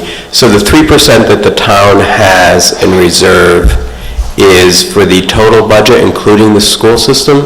Correct. So if you calculated it off the municipal, that would actually be like 12%. I see Mrs. Medeiros here. I was wondering maybe she could, yeah. Is that correct? I don't believe it's true. The charter covers the town, not the school department. It's the town's budget. Well, we understood it's 3% of the general town budget, not the school budget. I can have that verified. But I just checked with another council member, and that is not our understanding at all. Okay. And it hasn't been interpreted that throughout my 3 years on the town council, my 8 years on the school committee. And Madam President, even if that's true for the town council, it has to be a declared state of emergency. It has to be a declared state emergency. And it has to be, it's very defined what it has to be. And I do not believe it includes the school. That would certainly be an interesting point to be able to clarify more precisely. But I mean, we could have a lawyer clarify it, but in all my years, I've never heard that conclusion. Thank you. Right, exactly. But don't you remember when the town was sued? Right. And we had to give you back that money. They would have to release the money to us if we needed it. Yeah, so the other thing, Mr. Katz, just to answer two of your points, I believe if the $500,000 were spent by the school system and then got 40% reimbursement from the state, that money actually goes to the town, so that wouldn't be money that we would have control over to balance our budget. It would be $500,000 out of our funding. My point with that is because of, well, for example, when the school department sued the town for money a few years ago, that it's a lawsuit. I'm just calling it what it objectively is. It was a lawsuit. It was determined by the Department of Education that the town has to give you the full appropriation. The full appropriation this year included an estimate of state aid that has the $63,000 in it for full-day kindergarten. So because if you don't go forward with full-day kindergarten, the town has to come up with that money. So that's the equivalent of 40% of $158,000. Do you see what I'm saying? So if you spend the $500,000, it's a savings to the town. We shouldn't turn this into a debate. Other people want to be heard. Regarding the 3%, it's a simple matter of math. It's 3% of the total budget, which is now getting up toward $50 million. So it does cover the whole town, and the chart is clear that an emergency, there's no specifications of what an emergency is. It requires a four-fifths vote. If there's a budgetary emergency, that the town council will vote four-fifths and be able to access that money. I was offering it mainly as a last stop. I don't think it would ever come to that because of the other points I made during my presentation here. Thank you, Mr. Katz. Thank you, Mr. Katz. But the chamber is clear, 310 right here, it says four-fifths vote, declared emergency. Yeah, that's what I just said. I know, but it's not like we can just go over and ask you for... No, but if there's an emergency, they can supply that. Thank you. Thank you, Mr. Katz. Yeah, my name is Jeff Karen. I just read that section in fully. No money shall be taken, withdrawn, or obligated from the unreserved general fund if such withdrawal would cause said fund to fall below 3% of the current operating budget. This restriction may be suspended on a case basis by an affirmative vote of 4/5 of the town council in order to address a declared state of emergency as enacted by the town council. So that says that the town council could take a vote to dip into that money, but more importantly, just to the point, the number we always speak about is what, 1.4 million or so, and that is the school budget plus the municipal budget times 3%. It comes out to that number. So I think that might answer your question, Mr. Larkin. Thank you, Mr. Karen. Thank you. Madam Chair, a Yes. point of order. Talking about the town reserve fund is not part of the budget. That's a good point. No, I know. That's fine. I'm happy to sit down. Brett? Brett Pelletier, Town Council. I'm not sure what the virtue of discussing the 3% threshold is, but I think what's important to note about the provisions in the charter, and a declared state of emergency is a defined term in the charter. It's 2 or 3 sections before that provision that Jeff just read. And it is an instance where the town's health or well-being is imminently in danger, and it has to be a declared state of emergency by the town council. So being cut by the FTR would not qualify? No, absolutely not. And furthermore, that provision only allows for the encumbrance or reduction of the unreserved general fund below the 3% threshold. It does not address any sum above 3%. So that's the provision that refers to. It's saying in an emergency, you can dip below the 3%. I'm not sure if there's any specific, I'm pretty sure I'm remembering correctly, but there's no specific provision that allows you to take money from the general fund that is in excess of 3% with that same kind of mechanism. There needs to be an approval, a formal approval, before you can take capital out of the general fund in and above the 3% mark. So that's just... I have to apologize. I think I got us into this mess by asking a question of the point Mr. Katz made, so I withdraw the question. Is there Anything else on the school budget or all-day K? Anything else that would like to speak about all-day K or the school budget? Anyone else, any other parents?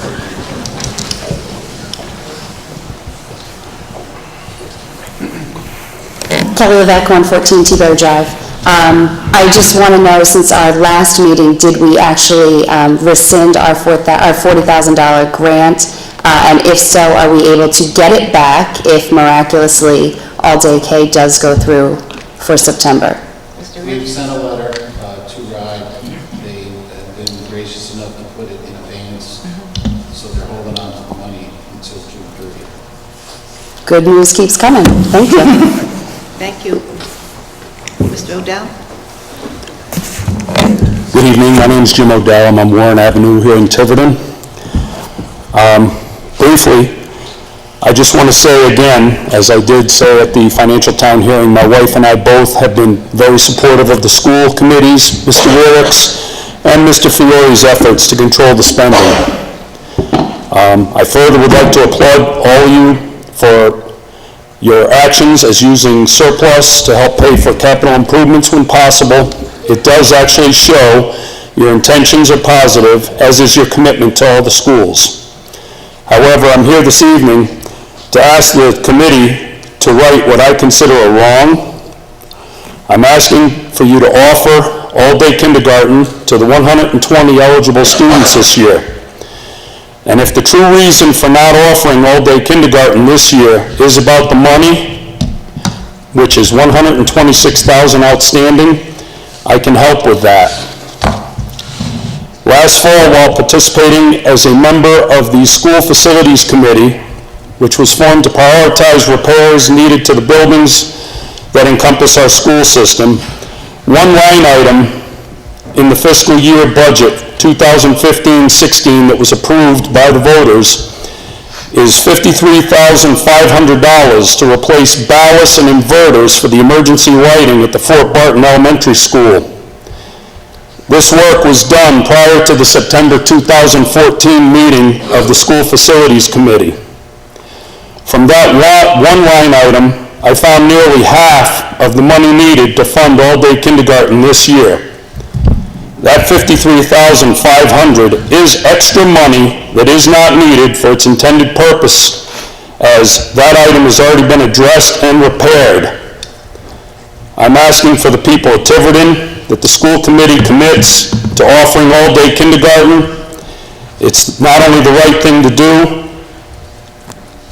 it's a service to the 120 families whose children have the opportunity to excel their learning. I am certain that in nearly a $30 million budget, you can find the remainder needed to fund this endeavor. And again, I'd like to thank all of you for your hard work, your commitment to serve the people of Tiverton. Thank you. Thank you, Mr. Odell. Thank you. Just a quick comment, not just a comment, thank you. That it is about the numbers, and as a certified public accountant and a certified internal auditor, it is about the numbers, but the number is not $126,000. The number is $7 million in maintenance, and the number is $1.3 million FY17 structural deficit that we're looking at. Those are the numbers that we unfortunately are struggling with. That it's to say, well, you only need to take 126 out of the reserve. You basically want us just to pretend that we're not going to have to cut something else next year because we do that, because that's what we're looking at is it's not just 1 year, it's 2 years, and that's kind of always what we're looking at when we're looking at our reserves and our budget and our structural deficits, is we try to look out 3 years. Thank you. Yes, sir. Yes? The only comment I want to make is, when we heard Representative Edwards up here, next year you're going to have to do it.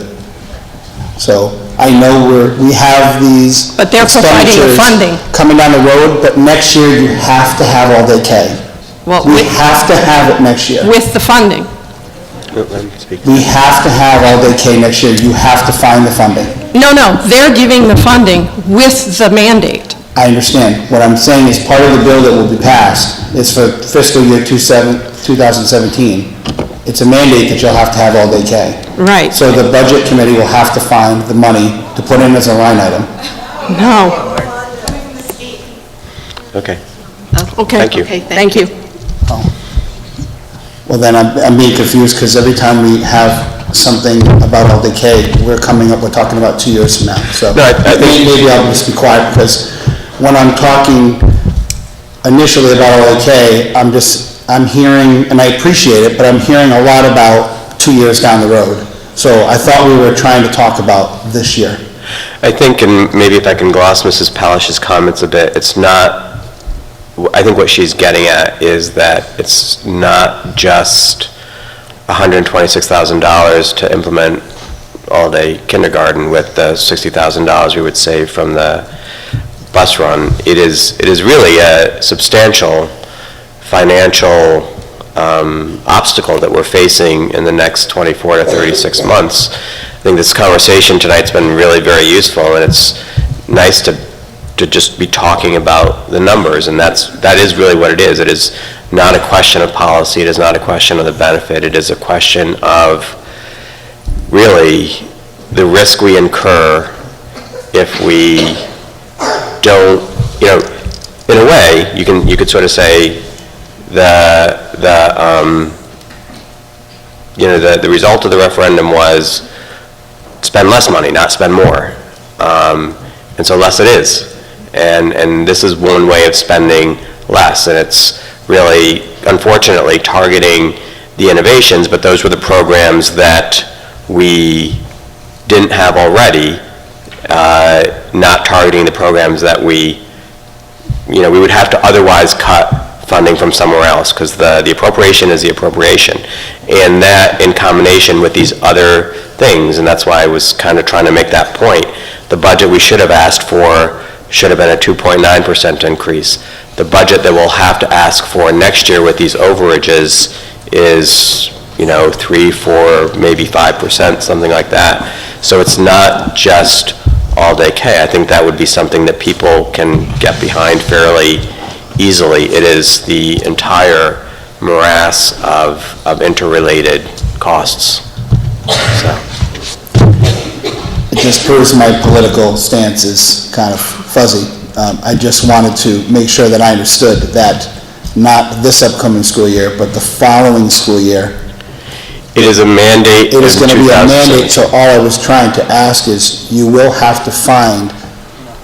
No. We will be given the money by the Depends on what state. happens legislatively and what happens Right. with the funding formula and the state aid. The chance is better than not, it seems, that if we did not implement full-day K this year, we would be mandated to next year, that there would be substantial loss of state aid as a result, and that there would probably be a carrot there, that there would probably be some funding available from the state. So in that sense, the statement is largely true, largely true, that it is an expense that we would make this year, and how No, Jerry. substantial? The aid would be coming in this year. That was. No, I'm saying, but if we, so say that there was no aid that came in this year for it. But that's what we're looking for, is the aid coming from, that's what Rep. Edwards said. Right. Is the aid. But even when we were talking about it without additional state aid, without that, the Gallo bill, or whatever it is, that implementing it this year, we would get an increase in state aid by having that many more children in school, that many more hours, and it was kind of a wash. Yeah. Then, after the first year. After the second year. So Okay, is there someone anyway. else that would like to speak? Mrs. O'Dowd, Mrs. Drakes? No, I was done. Thank you. Thank you very much. My name is Jeff Karen. Just wanted to share my understanding of that conversation, that for next year, being a year and a half from now, it's a mandate, we think, and that there will be significant funds that are supposed to be attached to that mandate to cover it. So I don't think that, for the previous speaker, that next year, meaning 15 months from now, it's a big issue. And I think that was in one of the presentations the school committee gave, that the cost to the town next year would be $300 and some odd because there would be aid to fill. Right. This is a solely this year issue. I just want, speaking of this year issue, I have a piece of paper here that was handed out, and while Representative Edwards came forward with some great news, I think we can also focus on the item which is number 1 on this piece of paper, which I hope most people have, and it says financial consequences. Canceling full-day K means that $63,000 will be lost in state aid. We would lose a $40,000 state grant. We would lose the $71,000 in bus savings because we wouldn't have to bus the kids midday. We'd still have to do that, I should say.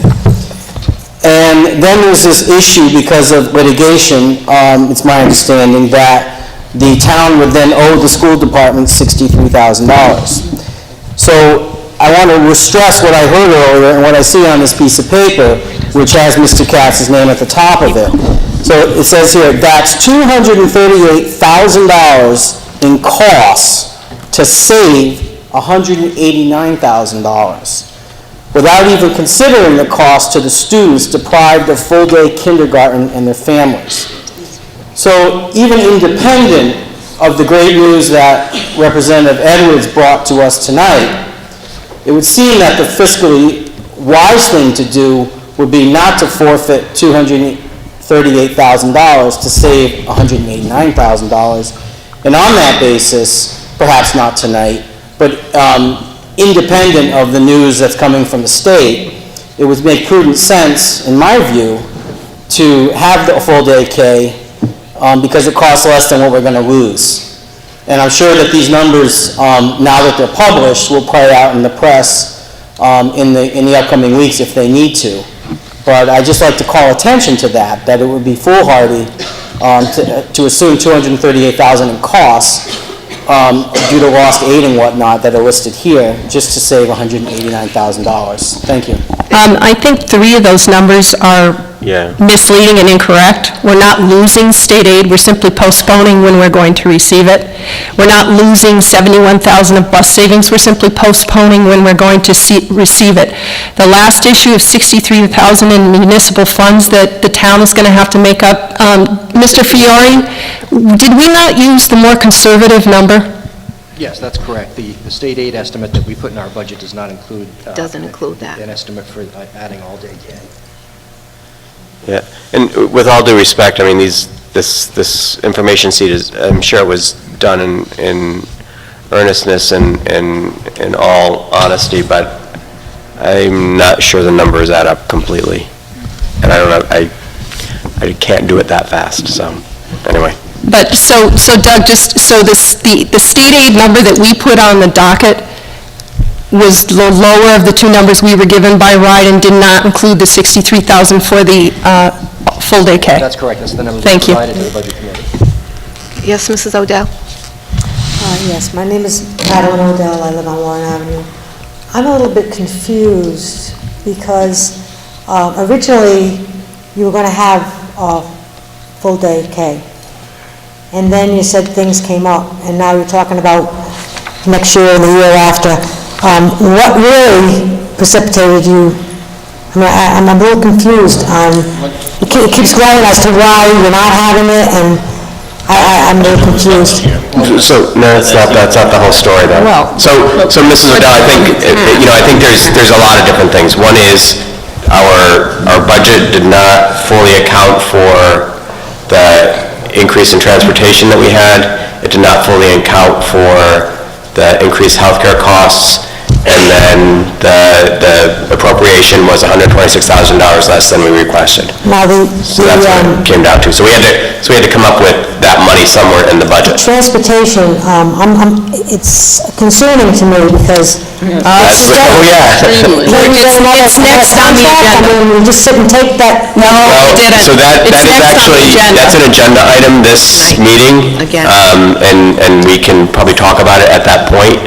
But, yeah, it was a big surprise, and it was literally the day before the referendum, too, so there was very little ability to account for it. Yeah, but let's definitely stick around. So is another reason why maybe you should have the LDK to cut down on the expenses for the transportation? Well, there is a built-in savings in doing full-day K because you don't do the midday bus run, but that doesn't come close to the increase as it was.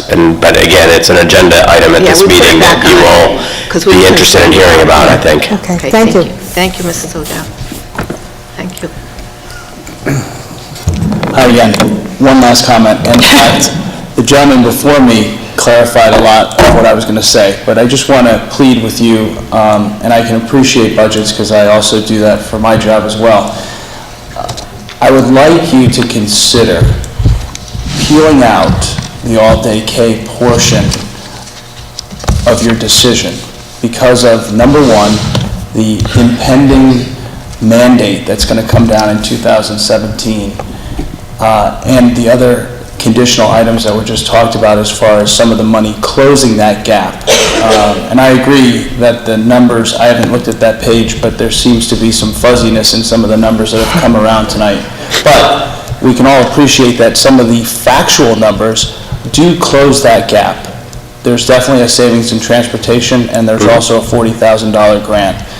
The $40,000 isn't a savings, that's over and above. We don't get to net our costs with that. It doesn't cover the No, it doesn't. Does not offset anything. It provides additional furnishings. That's a and additional misunderstanding. training for teachers. Okay, so it's not capped. It doesn't cover any of the costs. Okay, so that's a misnomer. It's sort of extra nice Okay, things. I appreciate that. The only thing that the point that I'm trying to get to is that there's other things in the budget that you're trying to get to, and there's things like technology and innovation. Right. All right. They don't have a mandate associated with them. Right. okay? So because of this mandate and because of the outpouring that we've had in the town for all-day K, and that's kind of a hot point in the budget, I just ask you to consider that in the fiscal 16 decision, and hopefully everything comes through from the State House in a positive way. But let's look at this from the bigger picture. It's going to have to be mandated. We will get funding in 2017. It'd be nice to get those other things done in the budget as well, but if we could find a way to put all-day K in 2016, it would be great and a great thing for the town. So thank you. Thank you. And I agree, it would be great to have it next year. I disagree, though, with your point that there was an outpouring of support for all-day K for next year. If there had been, Budget 1 would have passed. We asked for 1% increase to cover all-day K, and like it or not, a majority of voters preferred tax relief to all-day K. So that's why we're facing the possibility of no all-day K, because we did not have the support in the community for it. We do in this room. I absolutely with you. We've got this room, but we did not have voter support. And I think a lot of that does come down to communication. You know, if the transportation increase was netted off of showing how 60,000 could be reduced by not having the midday bus, then that wouldn't have been such a steep percentage increase. So this was part of the perfect storm, was that we found out about the transportation increase on May 15th at about 6 o'clock in the evening. The referendum was May 16th. So there was no way to, you know, again, if we had a crystal ball, we would have said, we need this much money, not that much money. Okay. Well, again, thank you for your efforts. Thank you. Thank you. Yes? Nancy Driggs. I mostly wanted to come up and urge everybody to think about the kids. Everything's been said. It is going to be a mandate next year. I think if the numbers are really looked at, even independent of what may come from the state, the money could be found to do all-day kindergarten this year and then turn it over into the mandate. However, I'm very upset with what Ms. Herman just alluded to. I think that's a totally incorrect way to categorize the votes that happened between Budget Proposal 1 and Budget Proposal 2. And I know personally of many, many families with kids who voted for Budget Number 2 who will fall all-day kindergarten, and I think it would be absolutely incorrect to categorize any vote that somebody made for the alternate budget as saying that they were voting against all-day kindergarten. Thank you. Thank you. Thank you very much. Anyone else like to speak? I just wanted to make sure that the vote stands. We've heard a couple of times. Oh, sure. We need to move on to. Hi, my name is Dana Spencer. I live on 5 Pierce Court. My husband is here with me tonight. And we have 2 children in the Tiverton school system. One is in the middle school this year, made the tough transition to 5th grade, and is doing quite well. But as you can imagine, he was in half-day kindergarten 5 years ago, if my calculations are correct.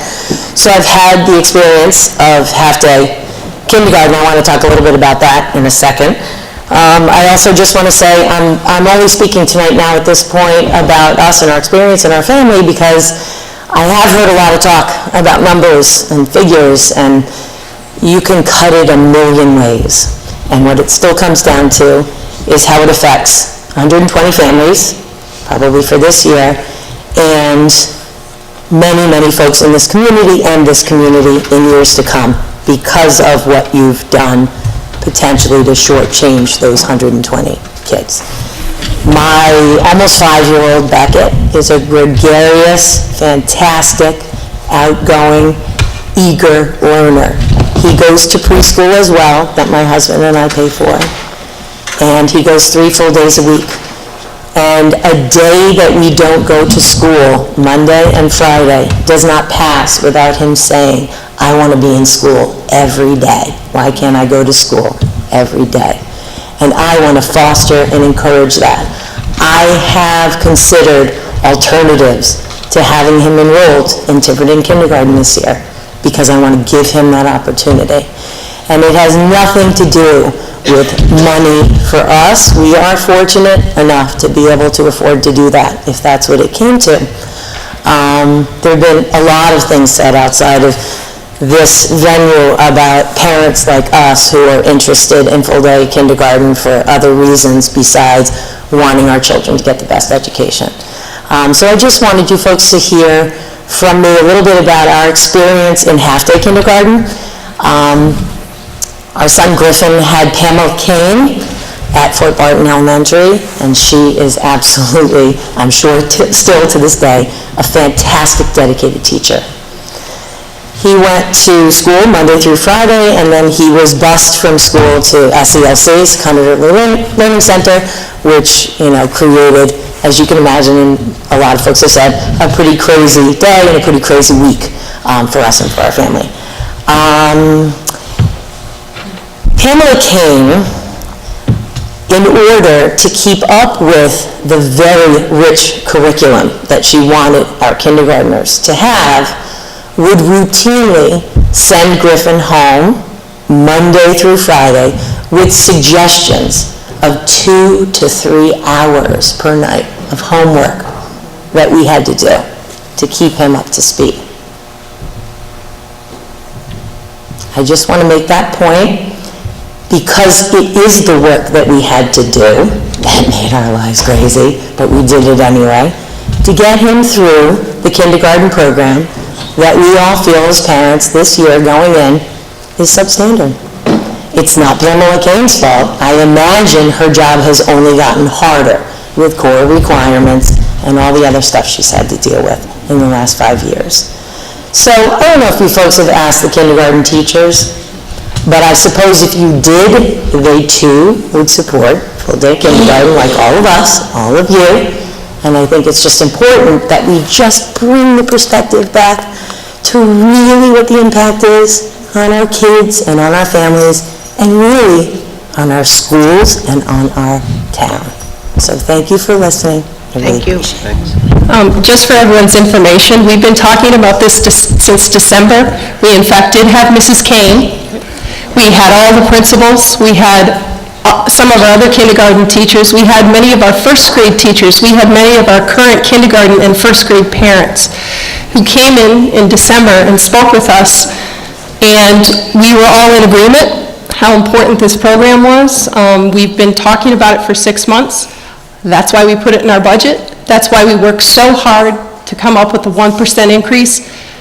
Understand that everything we do impacts a child. It impacts 1,800 children. It impacts all of their parents. It impacts 250 staff members. So we get it. We know what we do impacts everybody. I had kids here, Carol had kids here, Sally had kids and grandkids here, Jerry has kids here, Jim graduated from here. We get it. We wanted it.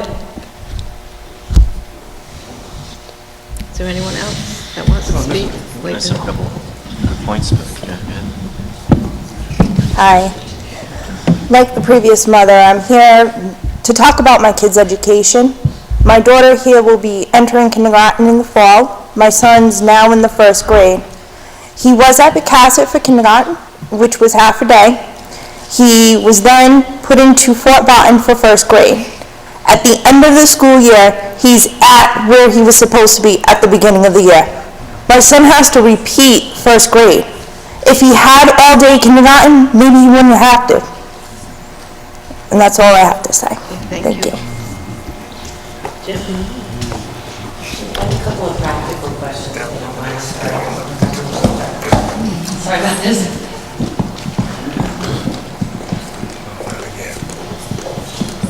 Just real practically, because I am a parent of a young child, if we were to delay a decision about putting it in the budget as a line item this year until we found out exactly what we were going to be getting from the state. What does that mean going forward in the next couple of months in order to prepare our kids for kindergarten full day? Do we have teachers hired? Do we have those arrangements already made? Based on the information that Representative Edwards gave us regarding the timeline, we would need to call a school committee meeting rather quickly to reconsider putting it back. I would recommend that we put it back, assuming the numbers are close to what Representative Edwards told us. Once it's passed, we can put ads in School Spring right away. So by July 1st, we could have ads up and running ahead of the committee voting, on the actual re-implementation of all-day K. And that would give us enough time, let everybody know, hopefully by the end of June, if we were going to go in that direction, everyone would be notified. So that would give us enough time to hire the staff. We already have the space. So from a practical standpoint, it wouldn't be, that's really you really don't want to go beyond that to make sure you get good candidates. Thank you. Don't we have to have a final budget in on the 30th? Thank you. We have 16th, We have 16 now. 30 days from the FTR, so we have a budget now. About to the state, we had to have it till by the 30th. 16th. But we can revise it at any time after that. Right. Okay. Okay, Jim, I'm sorry. Jim's been so patient. You're done? Madam Chairman, just briefly. One point that we listened to a lot tonight, and we also got this from Mr. Katz again tonight, as far as where savings can come from. They always go to the reserve to fund things that are in the budget, which is not do that. Extra money came in, we found out about $423,000 that wasn't anticipated. There were cuts to the budget. There were positions cut, there were special needs teachers cut, there was a 2/5 position cut at Fort Barton. Those are things that are in the budget.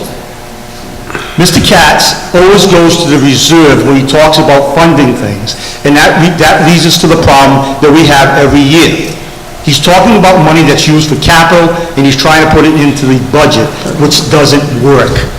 The school committee doesn't have that philosophy when he's selling that to the town. Thank you. Anyone else? Jim, would you like to say something? Go ahead. You good? Come on, share with us. Okay. Just real quick, just to reiterate the point, this is not a one-time expense. This has to be in our budget for the next year, the year after that, and the year after that. Now, part of the state laws that we have to follow as a school committee, we cannot create a deficit at the end of our school year budget. Taking money out of our reserves to pay for a reoccurring expense, which is what this is, would create that deficit for next year's budget as well. Now, hopefully, now with the new news from Representative Edwards tonight, we might be able to maybe make a decision before the end of the month. Depending on how votes go, maybe we can get this program implemented, but of course, we might have to wait until we get such news, especially to find out how much money we actually will get out of the 1.4 million, which I'm dying to know. So, that's all I have. Thank you.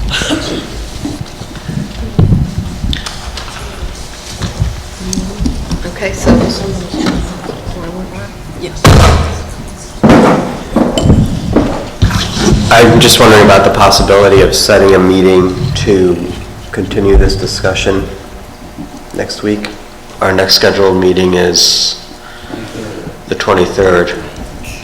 It would probably be easier to wait until we get information from Rep. Edwards and then set our meeting then. We can call it right away within 2 days. I mean, we can call it within 2 days. 48 hours. And when did he think he was gonna, what was the timeline? Tuesday, and then they have to wait 7 days.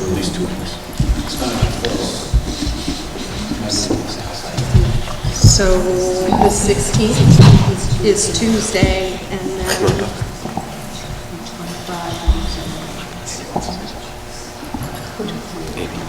23rd, Yeah, that's our which next is our meeting. next regular Which is our meeting. next meeting.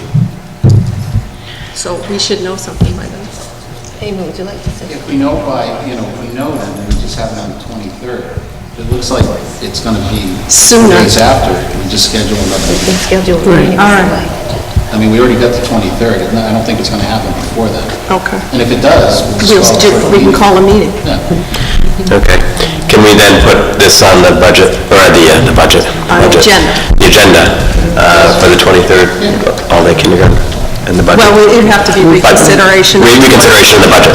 Yes, we'd have it back. The whole budget. After we find out the dollar amount on the state, we'll be back on our next meeting. Amy, did you want to say something? I just want to say, for the good of the order, I'm new to Tiverton. I'm the Director of Curriculum. My name's Amy. I started here in October, and the first directive I was given by our superintendent at the direction of the school committee was to come up with a plan for full-day kindergarten. So I just want to make sure the room is aware of the fact that everyone here is absolutely in favor of full-day K and worked very hard, as it was said, to make sure it became the centerpiece of the budget for next school year. Additionally, I'm proud to work in a place where everyone came together to do that. All of the kindergarten teachers, elementary teachers, first grade teachers, all of the specialists who work at elementary school, from art, music, etc., came up with an action plan which drove our request and our writing for the supplemental money. And that $40,000 number that floats around, that money is federal money, actually, that RIDE allocated to towns like ours. And that has to be supplemental, so it's to jazz up and make kindergarten fabulous. It's not to do any of the things that are required in kindergarten. It can't pay for teachers or desks or pencils. And so that's great if we can do that, but that's a bonus little pot of money. And we have a plan, to Ms. Spencer's question, that we know what we want to do with that money. We are not allowed to do it unless we have a sustainable budget for the required aspects of kindergarten. So I just want to make sure everyone's aware of that.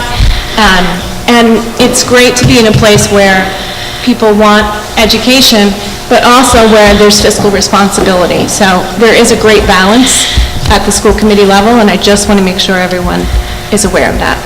Thank you. Mrs. Beth, I could just say one last thing, and maybe this will be the final word. Maybe somebody else will have something after me.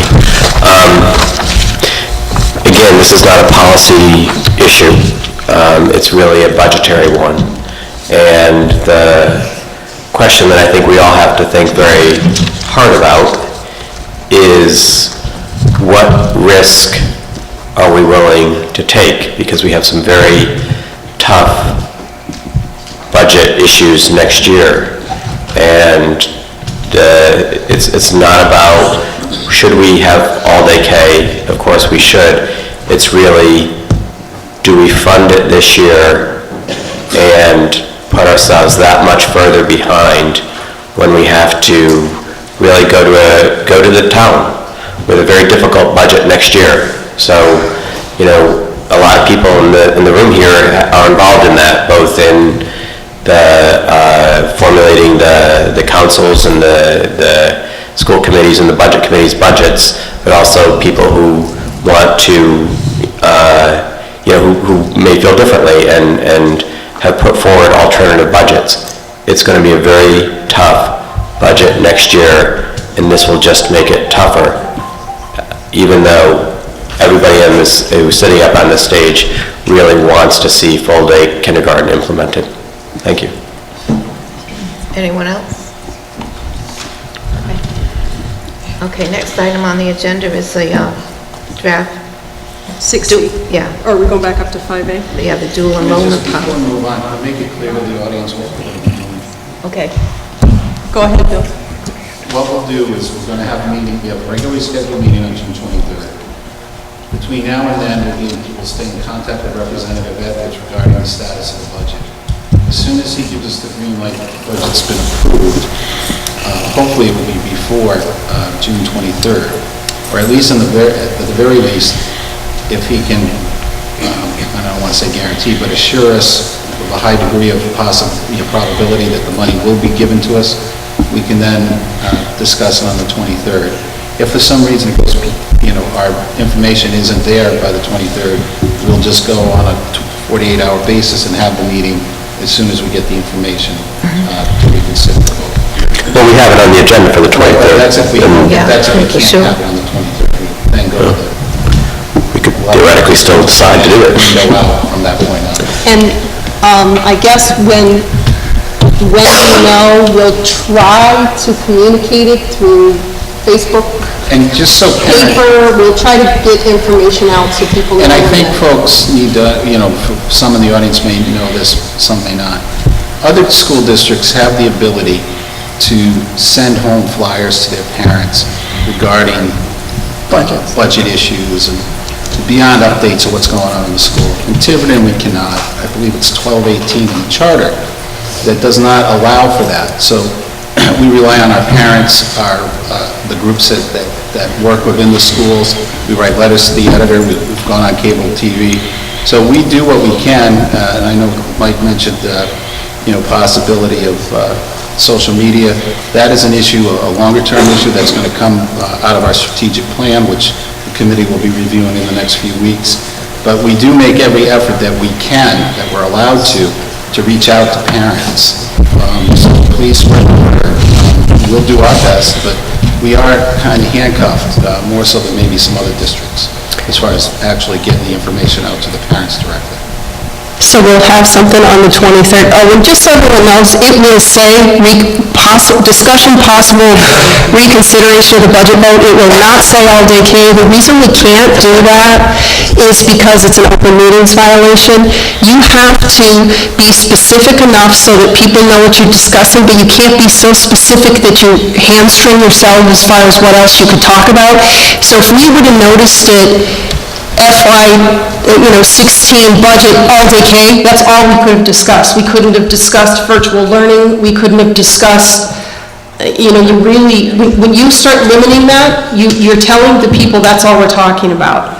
So you have to be really careful how you say it and how we word it. We'll try to do it a little bit better, even just saying discussion all-day K, but that first posting, it was everything, and we needed to have it wide like that. I think the town council, I think they're gone. They were actually had an open meetings violation for doing just that in the past, being too specific, and then they went and talked about other things that weren't. So we try to give as much information as we can without being so specific that we hamstring what we can talk about, but we'll definitely try to do a better job. All right, thank you. What are we, Dual enrollment policy now? Do you want to move up? Bill, the policy? Yeah, twice, another mandate from RIDE, it doesn't have to be all that way. They sent notifications to all the districts in the state that every district needs a dual enrollment policy, and we already do everything. What a dual enrollment policy is for folks at home is high school students who take college credit for taking courses here at the high school, but also going to, let's say, BCC or Johnson, things of that nature. So what this policy does, basically, apparently RIDE wants every district to say, you have to offer to students. We already do. This is a draft. We got our draft policy from the Rhode Island Association of Superintendents, which had been looked at by RIDE. The policy has also been reviewed by our attorneys, and they're comfortable with it. So our policy says that we just post it, and this is really considered the first reading. We don't actually read them, but we can answer any questions people may have. Thank you to the policy committee, did a very good job. So next agenda. Next agenda we'll put on to vote. Okay, thank you. 16. Now we'll do the transportation, Dr. Lockett. So I put this, asked to vote for a reconsideration of the transportation contract. So there were some questions from Mrs. O'Dell and some others about the transportation contract, and basically, as I understand it, and please correct me if I'm wrong, Mr. Peoria, Mr. Rurick, we put out the bid to 10 different companies, only 2 actually bid. Of those 2, our current provider came in as the low bidder. However, that was with a 17% increase over last year's budget, which I wish I could get a 17% increase on lots of things. And I think we felt somewhat boxed in there. And on reconsideration, I do feel strongly that we should either reverse that vote for approval and put it out to rebid as, due diligence. And I kind of recognize that it doesn't seem like it's gonna happen, that someone's gonna come in and say, oh, we can do it for only a 5% increase, but you never know. So I feel that we do need to put it out for rebid, and I think that we need to have a more formal presentation from the company to hear exactly where this increase is coming from. I could see it on the description of the bid that we got from Mr. Fiore and could see where the numbers are, but I really want to have an opportunity to talk directly to them and question them. So I put it before the rest of the committee as a reconsideration, I guess. Is that a motion? So I'm going to make a motion that we reconsider the transportation bid. I'm going to second for discussion purposes. So, I reached out to, is John Souza here? Yeah. He left? Oh. I reached out to the chairman of the budget committee because he, and Doug, you probably have something here too, because he is a prior business manager, and I know he's worked in both Rhode Island and Mass. He is also, has worked with Rick LeBrie, who's our consultant in the past. And I asked John to reach out to the consultant and other people in Mass and Rhode Island that he has worked with, just to see what was going on, what was happening, and if he could be of any assistance. And I think he just reiterated what Doug said, that Rick was, our consultant, was quite surprised that no one else, other than the other districts that are with us, like Portsmouth last month, they talked about their 17% increase, that Rick really, his best guess was 2.5, because that's what everyone else was seeing. John's concern, Doug, is that if we go out, if we rebid, it's going to probably come in higher, because it's like your cards are laid on the table, there's only 2 people, and they already know what the 2 bids are. Certainly run that risk. Actually, we took the liberty of scheduling First Student, who's our current carrier, and the low bidder, to appear tonight. They weren't able to make it, there's a corporate meeting, but they did say they would attend our next meeting. So I would ask the committee, if they do have questions, to bring them to our next meeting before we have to take a formal vote to write this out. Okay. Toward that end, I guess I'd ask them to not just be available for questions. I'd like to hear a little bit more of a walkthrough exactly where these additional costs are coming from, because it still doesn't make any sense to me. I can have them prepare basically how they came up with the offer. Okay. How they did. So just because there's people here that were wondering, Doug, we had 10, can you go through that process again? Yeah, sure. First of all, we tried to combine our efforts with the other communities in the East Bay, as we've done the last few contracts, because of bringing a great number of communities together. We typically get a pretty successful rate. So we combined with our area communities and hired a consultant who was very familiar with the environmental school transportation. He distributed our RFQ to the 10 carriers. Unfortunately, 3 or 4 got serious about putting together a bid, and ultimately only 2, unfortunately, submitted a bid. And that put us in a position of having a bad increase or a very bad increase, and that's kind of where we are now. I mean, normally when you're in this position, you can try to make changes to what your transportation requirements are, but generally none of them are good. They usually entail taking a bus out of service, which would generally lead to longer bus times for the other students. So maybe these are some of the things that we could ask the first student representative at the next meeting. Okay, thank you. So what's the will of the committee then? You want to wait and have them here? Well, is Jerry willing to withdraw his motion? Well, if we wait till the next meeting, we're gonna have enough time to, let's say we do make a decision. Oh, yeah. Yeah. We don't have, what, a week, what's in June? To make a decision? Yeah. To rebid it. Well, yeah, that's another issue altogether. Because we can't get past the first one. I don't think there was a sunset on our acceptance of the contract. I can certainly check with First Student, see how long they're going to hold that open for us. I don't know. I mean, we can't reconsider without a plan. I mean, we have to have buses. So, Yes. So you think that they would be so craven as to rebid it higher? The same provider? They're in a terrible position now to do that, knowing what the nearest and only competitor's bid is. And gas prices have changed since they did their original bid. Johnson, they might potentially have all kinds of good reasons why that bid went up. Yeah. On the other point, the competitor now knows their price as well. Right, well, that's, the other thing is that somebody could say, well, they really bid that up,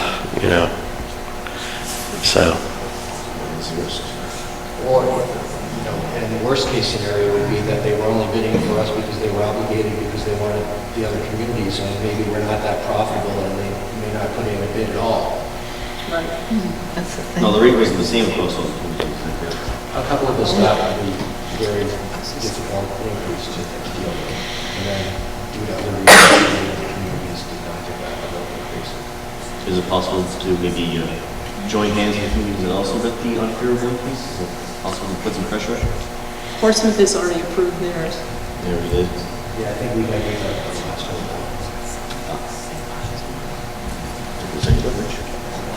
Technically, we did approve it, so I haven't signed that.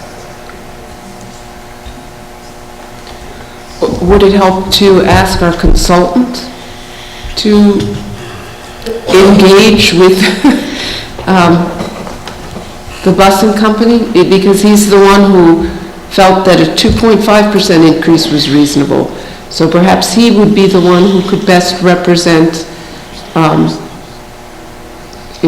interests. I could certainly check with him to see if he thinks that would be an advantageous way to approach the situation. I mean, at least it would be a public discussion, and they would have to defend in a public forum, meaning charging 17% more to renew our busing contract. Well, that's essentially what we're doing. Yeah, we're asking them to do that. Right, but Explain the bid. The pressure's going to come from you, the committee, not from a consultant at this point. Because you will determine whether or not you're going to, honor the vote or reconsider it.